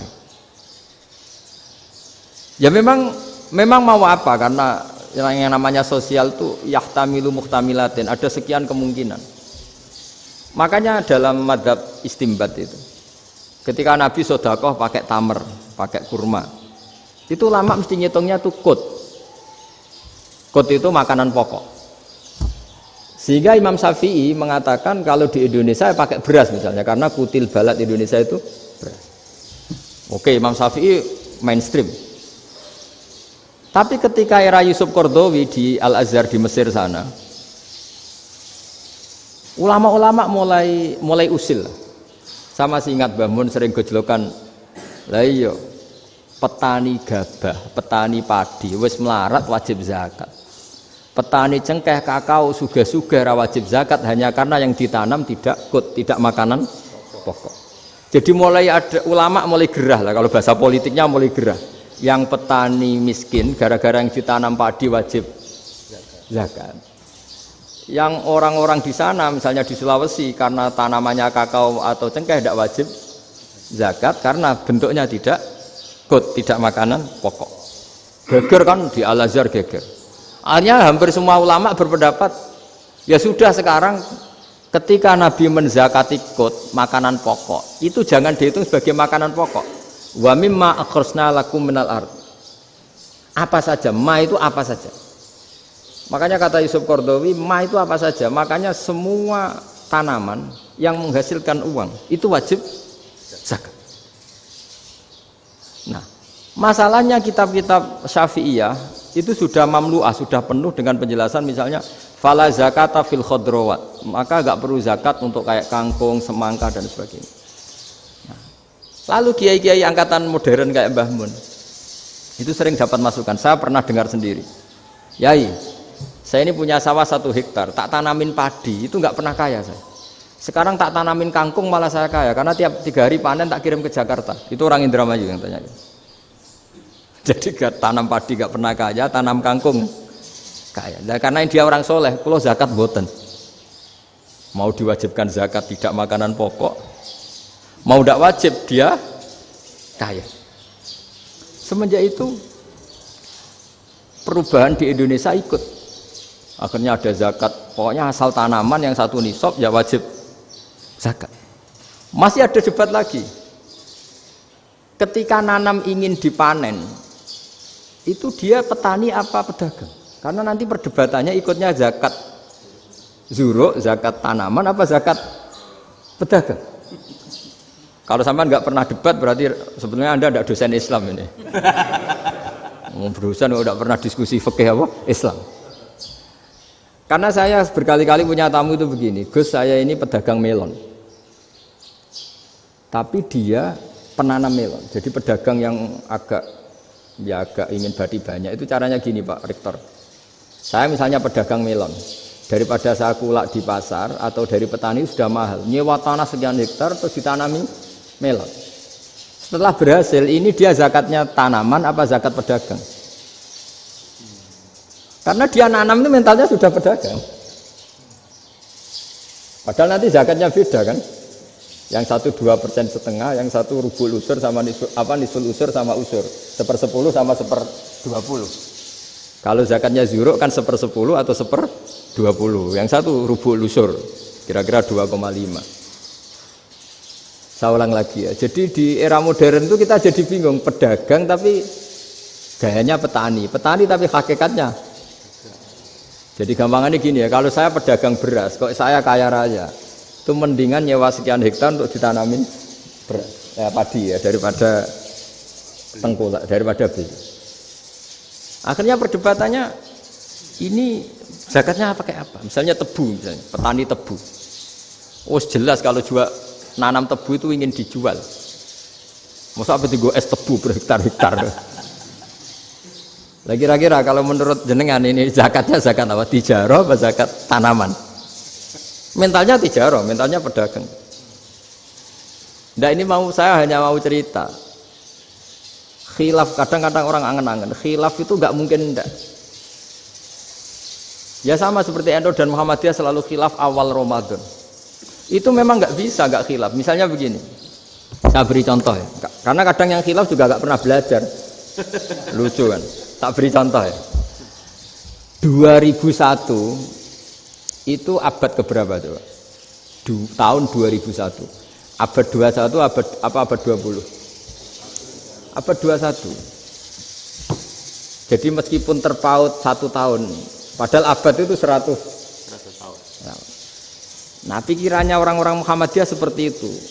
Hilal kalau sudah melewati garis ufuk, meskipun setengah derajat atau 1 derajat itu sudah ikut bulan berikutnya, sehingga ya sudah meskipun sekian derajat sudah dianggap Ramadan.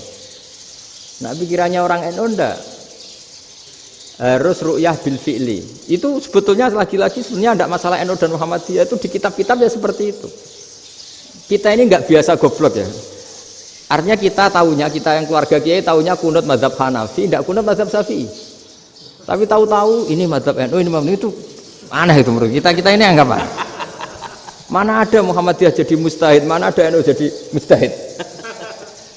Jadi sebetulnya orang tahu semua lah kalau Abu Hanifah itu tidak kunut, Imam Syafi'i itu kunut. Imam Syafi'i pernah main di masjidnya Abu Hanifah ya tidak kunut, ditanya kenapa tidak kunut? Jenengan itu presiden kunut, tidak sanggup mati Abu Hanifah. Dulu ya biasa aja. Sekarang geger, ya karena tidak punya kegiatan. Sebenarnya itu nggak masalah, mulai dulu biasa. Saya teruskan ya. Nah, menurut mayoritas ulama nunggu ru'yah bil fi'li. Ru'yah bil fi'li itu gini. Mata telanjang bisa melihat karena agama ini menggantungkan perintah itu sama melihat. Kalau kamu tidak melihat itu bagaimana kena hukum?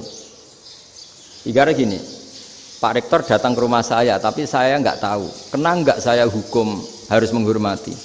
Dia datang nggak sembunyi-sembunyi. Saya kena hukum harus menghormati ya kalau melihat, kalau enggak ya enggak. Tapi Pak Rektor tetap bilang, tapi saya hakikatnya datang, jadi saya datang saja. Itu kan ribet. Akhirnya ya sudah, itu nggak ada khilaf sampai mati ada khilaf karena yang satu menggantungkan hukum itu digantungkan sama tahu. Kalau tidak tahu ya, misalnya baju saya ini hakikatnya ada najis, pas sholat saya tidak tahu. Sholat saya sah apa enggak? Sah. Karena hakikatnya, ya memang saya tidak tahu. Tapi hakikatnya ada najis apa enggak? Ada. Ya sudah, itu sama-sama masuk akal. Ada lagi khilaf yang senam otak. Fasyamu salasati ayamin fil haji wa sab'atin idza raja'tum. Singkat cerita ada satu pelanggaran haji yang kata Allah kafarohnya itu puasa 3 hari sama 7 ketika kamu pulang, idza raja'tum, ketika kamu pulang. Dalam mazhab Syafi'i yang namanya pulang itu yang haji sudah sampai rumah. Di mana-mana pulang itu ya sampai rumah.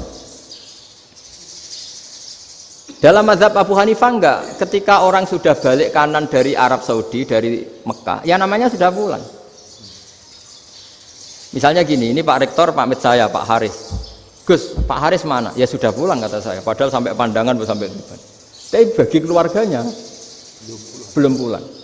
Lalu idza raja'tum ketika pulang itu bahasanya siapa? Bahasa istrinya apa bahasa yang ditamoni? Kamu ditamoni orang, terus tamunya mana? Sudah pulang.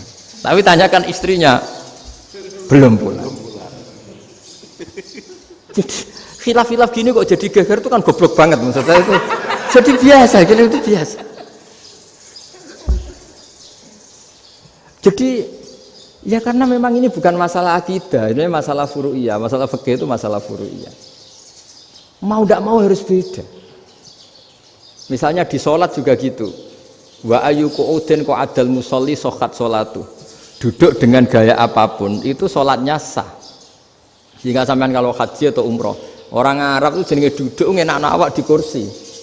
Duduk sopan ya hanya orang Indonesia loh. Kalau sholat itu masih duduk ala orang tahiyat. Kalau sampean di Mekah, duduknya pakai apa coba?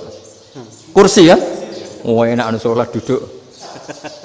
Karena memang takbirnya di fikih dengan duduk gaya apa saja sah. Makanya sengenak awak duduk di kursi. Ribet kan? Mau tidak disahkan itu namanya duduk. Mau disahkan masa iya sowan Allah kok duduk santai-santai gitu. Tapi mau apa? Ini fikih.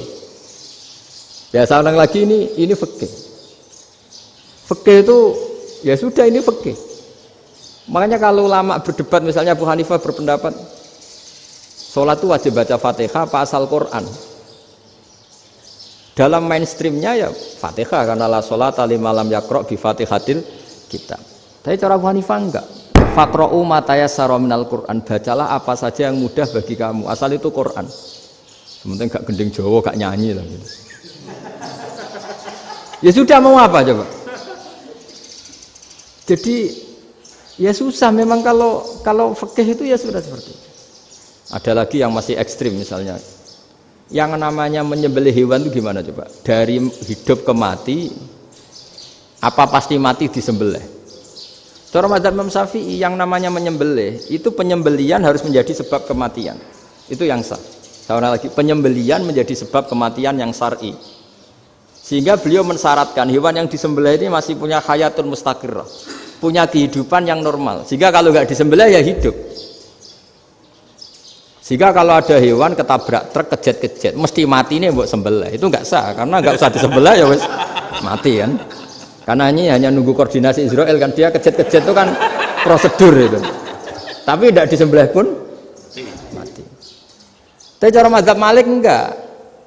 Pokoknya anggere jek duwe nyawa jenenge kewan urip. Dengan kamu sembelih berarti matine mergo mbok sembelih. Meskipun nanti ya nggak usah disembelih ya mati. Coba hitung secara ilmu matematika. Kalau nggak disembelih hidupnya 5 menit. Gara-gara kamu sembelih hidupnya langsung mati. Terus dia matinya, cara di persidangan matinya disebabkan apa? Disebabkan disembelih apa kecelakaan? Loh, ya debat toh kamu. Sama-sama UMM aja debat.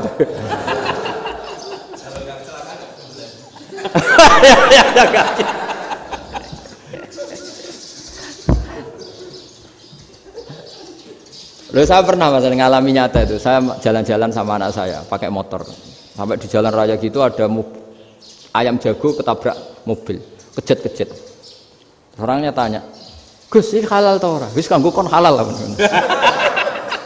Suatu saat dia nggak terima kan, tanya, kenapa Gus? Ya nak kiai ra pantes, masuk kewan mesti mati nih tak sembelih. Nak kiai pantes kata. Karena aku tahu kamu tuh gak kiai, mesti motifnya itu mergo jago, jajal cilik gak putak kokno. Ada kan ayam itu bayi kan gak ditanyakan, kejet-kejet mati rak lah, wong cilik wae. Tapi masalahnya ini kan jago, eman itu. Tapi secara fikih pertanyaannya tadi, hewan yang sudah tidak punya hayatun mustaqirrah, dia hanya punya al hayat al ittiroriyah, dia punya harokah ittiroriyah, dia mati kejet-kejet memang prosedur mati harus seperti itu. Mbok kecelakaan kayak apa, kalau mati kan kejet-kejet dulu. Nah ketika kejet-kejet ini pertanyaannya ini kan hidup apa mati namanya? Enggak, namanya hidup apa mati? Pas kejet-kejet itu hidup, cara Imam Malik itu hidup. Ya sudah, kalau hidup disembelih ya halal. Karena misalnya nanti kalau nggak disembelih matinya kan 2 menit lagi, gara-gara disembelih mati sekarang. Tetap penyebab kematian itu nyembelih. Penyembelian ini sebab kematian. Tapi kalau Imam Syafi'i enggak, cara berpikir wes nemen, paling roh besok kaget langsung mati. Kalau gitu berarti kamu nyembelih barang mati. Jadi fikih itu kadang unik. Makanya ketika ngitung fikih itu unik ya. Orang keluar mani wajib apa? Mandi kan. Terus Imam Syafi'i ditanya, kenapa kalau orang kelahiran juga harus mandi? Namanya nifas. Fa innal walada waliyun munakidun. Ya, anak ya mani yang menggumpal. Bedanya apa anak dengan mani itu? Jadi fikih itu kadang lucu, di rungok-rungokno tenan juga lucu. Keluar mani wajib mandi.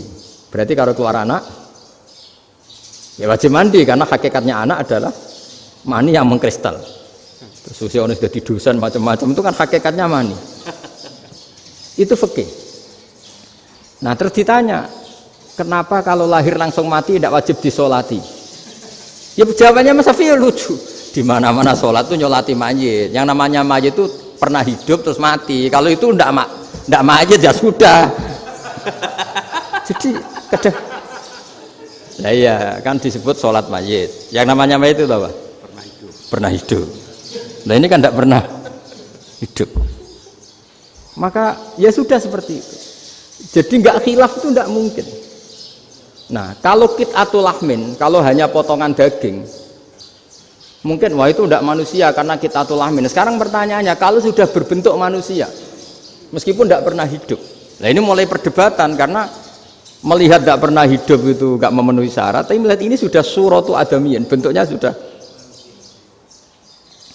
Nah kira-kira gitu perdebatan fikih. Makanya dulu awal mula zaman sahabat itu sudah debat. Masyhur kan. Nabi ada kontingen ke Bani Quraidah. Ya kalau kira-kira saya minta Pak Rektor kamu jangan kalau ke Malang jangan sholat asar kecuali sampai Tuban. Sebelum Tuban ternyata matahari mau tenggelam. Terus Pak Rektor milih, wah sudah sholat di Bulu. Padahal belum Tuban. Padahal saya bilang jangan sholat asar kecuali di Tuban. Yang Pak Haris enggak, tetap sholat di Tuban meskipun matahari sudah tenggelam. Karena Nabi menyebut Tuban. Singkat cerita, zaman itu kan Bani Quraidah. la tusolliyanal asra illa fi Bani Quraidah. Kalian semua jangan sholat asar kecuali sampai Bani Quraidah. Ternyata di tengah perjalanan matahari sudah mau tenggelam, kira-kira kurang 2 menit atau 3 menit. Sahabat-sahabat, sudahlah kita sholat asar di sini. Kalau sampai sana pasti sudah tenggelam. Separuh sholat. Yang separuh enggak, kata Nabi harus di Bani Quraidah. Ya sudah nunggu di Bani Quraidah meskipun matahari sudah tenggelam. Singkat cerita, 2 kelompok ini matur, ya Rasulullah kita ngalami ini perdebatan gini-gini. Di semua riwayat, di hadis-hadis sahih disebut falam yu'annif wahidan minhuma. Nabi tidak menyalahkan salah satunya atau enggak menyalahkan dua-duanya. Itu bahasa Indonesia juga ribet, yang benar gimana itu? Enggak menyalahkan salah satunya, apa enggak menyalahkan dua-duanya? Gimana bahasa benarnya itu? Salah satunya. Salah satunya itu dua-duanya? Ya. Enggak, kalau bahasa Indonesia tidak menyalahkan Kedua-duanya. kedua-duanya apa salah satunya yang benar? Kedua-duanya. Kedua-duanya. Bahasa Indonesia itu ya kadang ruwet ya. Orang pinter kayak Pak Habibie itu namanya ya orang luar biasa. Nanti sekolahnya orang-orang idiot itu ya sekolahan luar biasa. Orang pinter banget bahasa Indonesianya ya luar biasa. Kalau sekolah untuk orang-orang yang idiot juga luar biasa. Jadi kalau dipuji luar biasa tuh gak jelas nih luar biasa ya. Gak jelas kadang bahasa kita ini kadang ya gak jelas. Nah itu gak menyalahkan dua-duanya apa salah satunya? Keduanya. Tidak menyalahkan kedua-duanya. Misalnya dibahasakan gak menyalahkan salah satunya, benar apa salah? Benar. Benar, ya sudah benar semua. Jadi itu bukti bahwa ijtihad itu boleh. Saya ulang lagi, bukti bahwa ijtihad itu boleh. Padahal ini jelas yang satu harus sholat asar, padahal matahari sudah tenggelam. Makanya di antara fikih unik itu begini. Saya ulang lagi fikih unik. Saya menyaksikan betul ketika ada orang tanya Mbah Mun saya ini Kopassus. Kadang latihan itu sampai waktu zuhur habis. Saya harus bagaimana? Jawabnya Mbah Mun itu unik. Sementing ojo ngosor sholat. Engkau ya ojo niat jamak. Atok kodok katanya. Singkat cerita terus orang ini diskusi sama saya karena ini ya alim pernah mondok. Kenapa qashar tidak boleh? Karena qashar itu ekstrim, merubah bentuk sholat dari 4 menjadi 2. Maka alasannya harus jelas. Harus jelas itu orang yang latihan di Kopassus itu kan dia sudah berasrama di situ. Berarti dia sudah tidak musafir karena asramanya di situ, sudah mukim. Kalau dia qashar itu merubah bentuk sholat dari 4 menjadi 2. Merubah itu ekstrim. Tapi kalau dia qadha itu hanya mengakhirkan sholat dari waktunya. Kira-kira kalau kamu jadi malaikat, ekstrim mana? Merubah sama menunda? Ekstrim merubah kan? Karena 4 menjadi 2. Terus ojo jamak takdim, tapi jamak takhir. Itu juga penting. Bagi pengkaji fikih itu penting. Kalau jamak takhir itu salah-salah sidik ora pati popo. Kenapa? Kan mirip duhur kodok. Kalau jamak takhir kan, tapi kalau jamak takdim asar kok di waktu duhur, ekstrim mana? Perubahan takhir sama takdim itu ekstrim mana? Ekstrim takdim karena melakukan sesuatu belum waktunya. Belum waktunya. Jadi itu memang ya memang tadi kajian-kajian fikih itu memang unik. Karena bagi ahlinya, saya ulang lagi tapi ini saya ulang lagi bagi ahlinya. Makanya ketika Nabi menjamak sholat ketika nusuk, ketika haji itu kata Imam Syafi'i lis safar. Karena Nabi pergi jauh karena rumahnya Madinah. Tapi resikonya fatwa itu adalah orang Mekah nggak boleh jamak karena kawasannya nggak sampai 90 kilo lah kalau sekarang mungkin. Tapi kalau tahu Imam Malik nggak, yalin nusuk sehingga orang Mekah pun yang haji ya boleh jamak karena alasan jamaknya karena nusuk, karena haji bukan karena jarak. Terus diteruskan lagi. Kalau karena pergi boleh jamak, memangnya pergi itu kenapa? Karena repot. Nah itu masalah kan masakoh. Nah, terus mulai ada orang-orang yang ngawur kan resepsi jamak ribet. Wes resepsi duit utangan kan capek. Wah, itu sudah jamak. Ribet kan. Jadi kalau sudah illatul hukmi itu sudah mesti bikin masalah. Kalau sudah illatul hukmi itu pasti bikin masalah. Nah, pertanyaannya, jamak itu masih gampang karena bentuknya sholat masih 4. Yang ekstrim kalau qasar karena bentuk sholat 4 menjadi 2. Maka kata Mbah Mun pesennya, nak kue ra mesti benere, jika alasan itu tidak mesti benarnya. Pokoknya sementing tidak qasar katanya. Juga tidak jamak takdim karena qasar ini kan merubah bentuk sholat kan ekstrim. Jamak takdim juga ekstrim karena mendahulukan sholat sebelum waktunya. Kalau jamak takhir kan biasa, kalaupun salah kan mirip kodok. Ya mirip kodok biasa kan. Nah ini saya cerita, jadi fikih itu bagi ahlinya itu memang punya konsekuensi yang seperti itu. Makanya pertanyaannya misalnya bagaimana hukumnya penyembelihan lewat mesin? Ya ribet kan. Bagaimana nyembelih dari apa ini? Belakang. Saya baca di kitab-kitab nyembelih dari belakang itu ya hukumnya tetap boleh asal apa itu hulkum dan mari itu terpotong. Tapi pertanyaannya, jangan-jangan ayamnya sudah kaget dulu karena uratnya ini. Makanya perlu ditanya ahli medis, setelah uratnya tercabut ini jangan-jangan sudah berstatus mati. Kan potensi ketika dipotong dari sini, potensi sudah berstatus mati. Makanya, nah kalau misalnya menyembelih dengan dibaca, plak gitu langsung mati juga. Itu tetap ada dokhtoh, kalau dalam bahasa fikih dokhtoh. Dia terkaget, begitu, ada dokhtoh karena nggak bisa bernafas terus mati. Berarti kelangsungannya bangkai. Jadi orang yang pengkaji fikih itu ya seperti itu, memang itu yang ditekuni.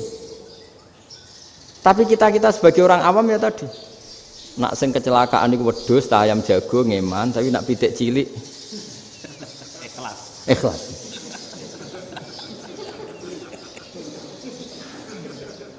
Makanya ada pertanyaan orang-orang, saya pernah ditanya itu ya bingung tenan. Gus, kalau ada orang mati oplosan misalnya, jenengan datang sholat enggak? Ya datang sholat kan dia orang mukmin, saya tetap sholat. Kenapa? Ya kan matinya oplosan. Tapi andaikan tokoh yang mati, kamu sholat enggak? Ya sholat kan dia tokoh. Jadi ribet. Fikih itu ribet. Makanya Imam Nawawi nanti ngendikan gini. Ada orang ngundang Nabi, ya Rasulullah, saya mohon nyolati ini. Nabi tanya, punya utang enggak? Punya. Nabi, saya enggak mau nyolati mayit yang punya utang. Terus ada sahabat datang, ya Rasulullah, utang itu tak ambil alih kami. Berarti dia sudah tidak punya utang. Terus Nabi kerso nyolati. Pertanyaannya, utang itu hal yang boleh. Saya ulangi, utang itu hal yang boleh. Tapi kenapa Nabi se-ekstrim itu? Tapi ketika Nabi mau kondur itu ngendikan gini, ini PR ya bagi UMM ini PR ya. Nabi sebelum kondur bilang gini, sallu ala sahibikum. Jong saya tidak nyolati ini, tapi tolong ini disolati. Terus kata Imam Nawawi, dianalogikan atau dikiaskan siapapun pelaku dosa besar atau mati dalam keadaan tidak benar, misalnya pas dugem mati, pas oplosan mati, itu sebaiknya tokoh-tokoh itu enggak nyolati karena nanti dianggap penghormatan. Misalnya ketua PP Muhammadiyah rektor nyolati wong mati oplosan kan keren. Mati oplosan disolati rektor. Ya sudah, tapi kalau nggak disolati nanti ada tradisi yang keliru, yaitu janazatul muslim tidak ngalami disolati. Padahal siapapun yang muslim janazahnya harus disolati. Makanya setengah-tengah ya rasa rektor lah, satpam semuanya kudu tetap ada yang sholat gitu. Itu kata Imam Nawawi. Jadi ketika ada orang mati nggak benar, itu sebaiknya tokoh-tokohnya nggak ikut nyolati, tapi awamun nas, orang kebanyakan ikut sholat. Jadi fikih itu agak jelimet karena tadi ketika tokoh ini nyolati, pertanyaannya bedanya apa mbek sing mati ning masjid mbek mati oplosan? Karena sama-sama semua orang nyolati kan tidak ada sanksi sosial itu. Tapi ketika nggak disolatkan sama sekali, wah lebih parah lagi. Ini ada janazatul muslim tidak disolati. Sehingga kata Imam Nawawi ini hebatnya Nabi tengah-tengah. Jadi Nabi kundur, jong saya ada nyolati tapi shollu ala sahibikum. Ya tapi ini kamu harus nyolati. Kata Imam Nawawi, orang yang mati bunuh diri, orang yang mati oplosan, orang mati secara enggak benar itu asal dia muslim tetap wajib disolati karena sholat ini hakul muslim. Kan seorang muslim diantara haknya apa? Ketika mati dikafani, dimandikan, disolati. Tapi ini masalahnya matinya pas murtakibul kabiroh, pas melakukan dosa besar. Dan itu sebab kematiannya. Kalau dia oplosan, kan sebab matinya ya karena oplosan. Ya kan terus ribet. Mau disolati oleh, apalagi misalnya kita ketua ulama, punya terkenal wali. Wah keren, matinya oplosan itu disolati wali, kan ribet kan. Nanti yang repot malaikatnya. Itu ya, ini yang nggak kata bahaya. Saya pernah baca kitab tuh yang repot malaikatnya. Itu ada yang bilang gini, orang yang punya hutang itu pasti nanti hisabnya berat, diaudit malaikat sampai bisa nyaur hutangnya. Sementara malaikat kena konstitusi, kalau Nabi mendoakan harus mustajab. Ini kan ada dua hukum yang berlawanan. Sekali Nabi berdoa Allahumma ighfir lahu warhamhu, itu harus dituruti malaikat. Nggak boleh doanya Nabi nggak dituruti malaikat. Sementara aturan Islam juga harus dituruti bahwa orang yang punya utang harus tersandra oleh utangnya. Lain asing dunia Pak Haris kan, nggak TN, nggak ngefek gitu. Jadi misalnya Pak Haris dungo sampai nangis semua maghfir lahu kan, nggak ngefek. Malaikat nggak itu, nggak sudah. Tapi kalau Nabi yang berdoa kan harus dituruti. Ini masalahnya kan itu. Nah kalau diturutin berarti hutangnya harus bebas. Padahal secara aturan harus tersandra karena punya utang. Dan nanti sama kalau yang mati oplosan ini yang doain wali, kok wali sampai Allahumma ighfir lahu. Doanya wali kan harus terkabul. Sementara secara hukum dia harus kena sanksi karena oplosan tadi. Daripada ngerepotno malaikat, sudahlah wali-wali ini tidak usah ikut nyolatin. Yang nyolati ya orang-orang nggak jelas ini, sehingga kan malaikat kan santai aja kalau mau nyiksa. Loh tapi kan sudah didoain, gak ngefek. Karena doanya orang-orang gak penting. Itu ada tuh di sarah Muslim itu. Di sarah Muslim di bab ketika Nabi ngintikan babu qauli Rasulullah sallallahu alaihi wasallam shallu ala sahibikum. Jadi belajar fikih itu asik ya. Karena tadi harus dipelajari. Kalau enggak ilmu ini hilang. Terus nanti takutnya lagi ilmu fikih itu direduksi sosial. Terus misalnya gini, pepe wong cilik wae kiai-kiai ra gelem nyolati. Orang melihatnya ini karena yang oplosan wong cilik om larat ra disolati.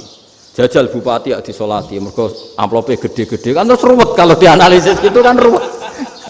Makanya kenapa saya harus ngomong fikih supaya semuanya itu enggak didudukkan urusan sosial itu.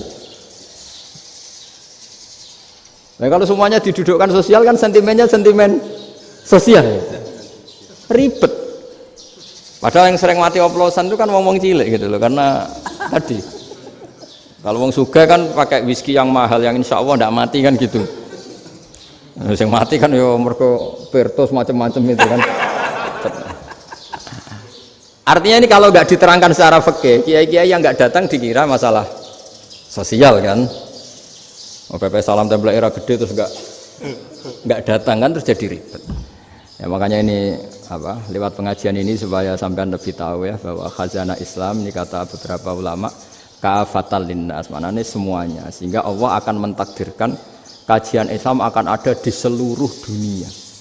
Jadi kenapa IAIN marak di Indonesia, UMM, Universitas NU banyak, karena agama ini kafatal linnas, tidak miliknya orang Arab tapi milik semua. Orang alimnya juga gitu. Ketika ada liga alim seluruh dunia, itu orang Indonesia, orang Afrika, ya selalu ada orang alim yang kelas dunia. Seperti dulu ada Imam Bukhari, itu as-sahhul kutub ba'da kitabillah. Kitab terbaik setelah Quran itu Bukhari. Padahal dikarang oleh orang Uzbek. Kata siapa? Islam As-Sobyan, orang Arab ngakui kalau kitab paling sahih itu Bukhari. Mekah Madinah pun ngakui kalau kitab paling sahih Bukhari. Padahal pengarangnya ada orang Arab. Orang mana? Uzbek. Imam Ghazali yang diakui seluruh dunia itu Atos itu ikut Persia. Juga bukan orang Arab. Sibawai, jadi orang Persia. Nah, ini yang belum ada orang Malang ini, tinggal PR. Ya, nyusul ya, ya saya kira demikian. Assalamualaikum warahmatullahi wabarakatuh.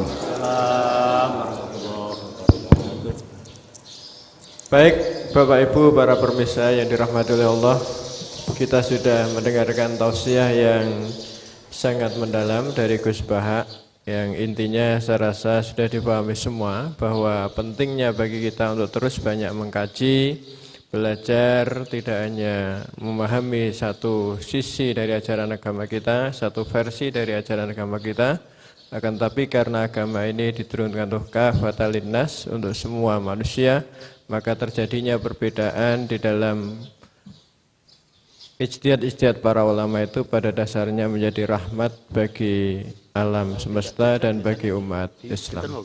Mudah-mudahan apa yang sudah kita dengar dari tausiah Gus Baha dapat kita pahami dengan baik dan menjadi ilmu yang bermanfaat untuk kita semua. Kami terima kasih kepada Gus Baha atas nama Universitas Muhammadiyah Malang. Mudah-mudahan jalinan silaturahim antara UMM dengan Pondok Gus Baha ini terus senantiasa bergulir dan menjadi bagian dari upaya kita bersama untuk meneguhkan Islam yang rahmatan lil alamin. Demikian saya rasa pengajian kita pada pagi sampai siang hari ini. Kurang lebihnya minta maaf. Wallahu a'lam bishawab. Kita tutup dengan bacaan alhamdulillah. Alhamdulillahirabbil alamin. Subhanakallahumma bihamdika asyhadu an la ilaha illa anta astaghfiruka wa atubu ilaik. Wa sallallahu ala Muhammadin wa ala alihi wa sahbihi ajma'in. Walhamdulillahirabbil alamin. Wassalamualaikum warahmatullahi wabarakatuh.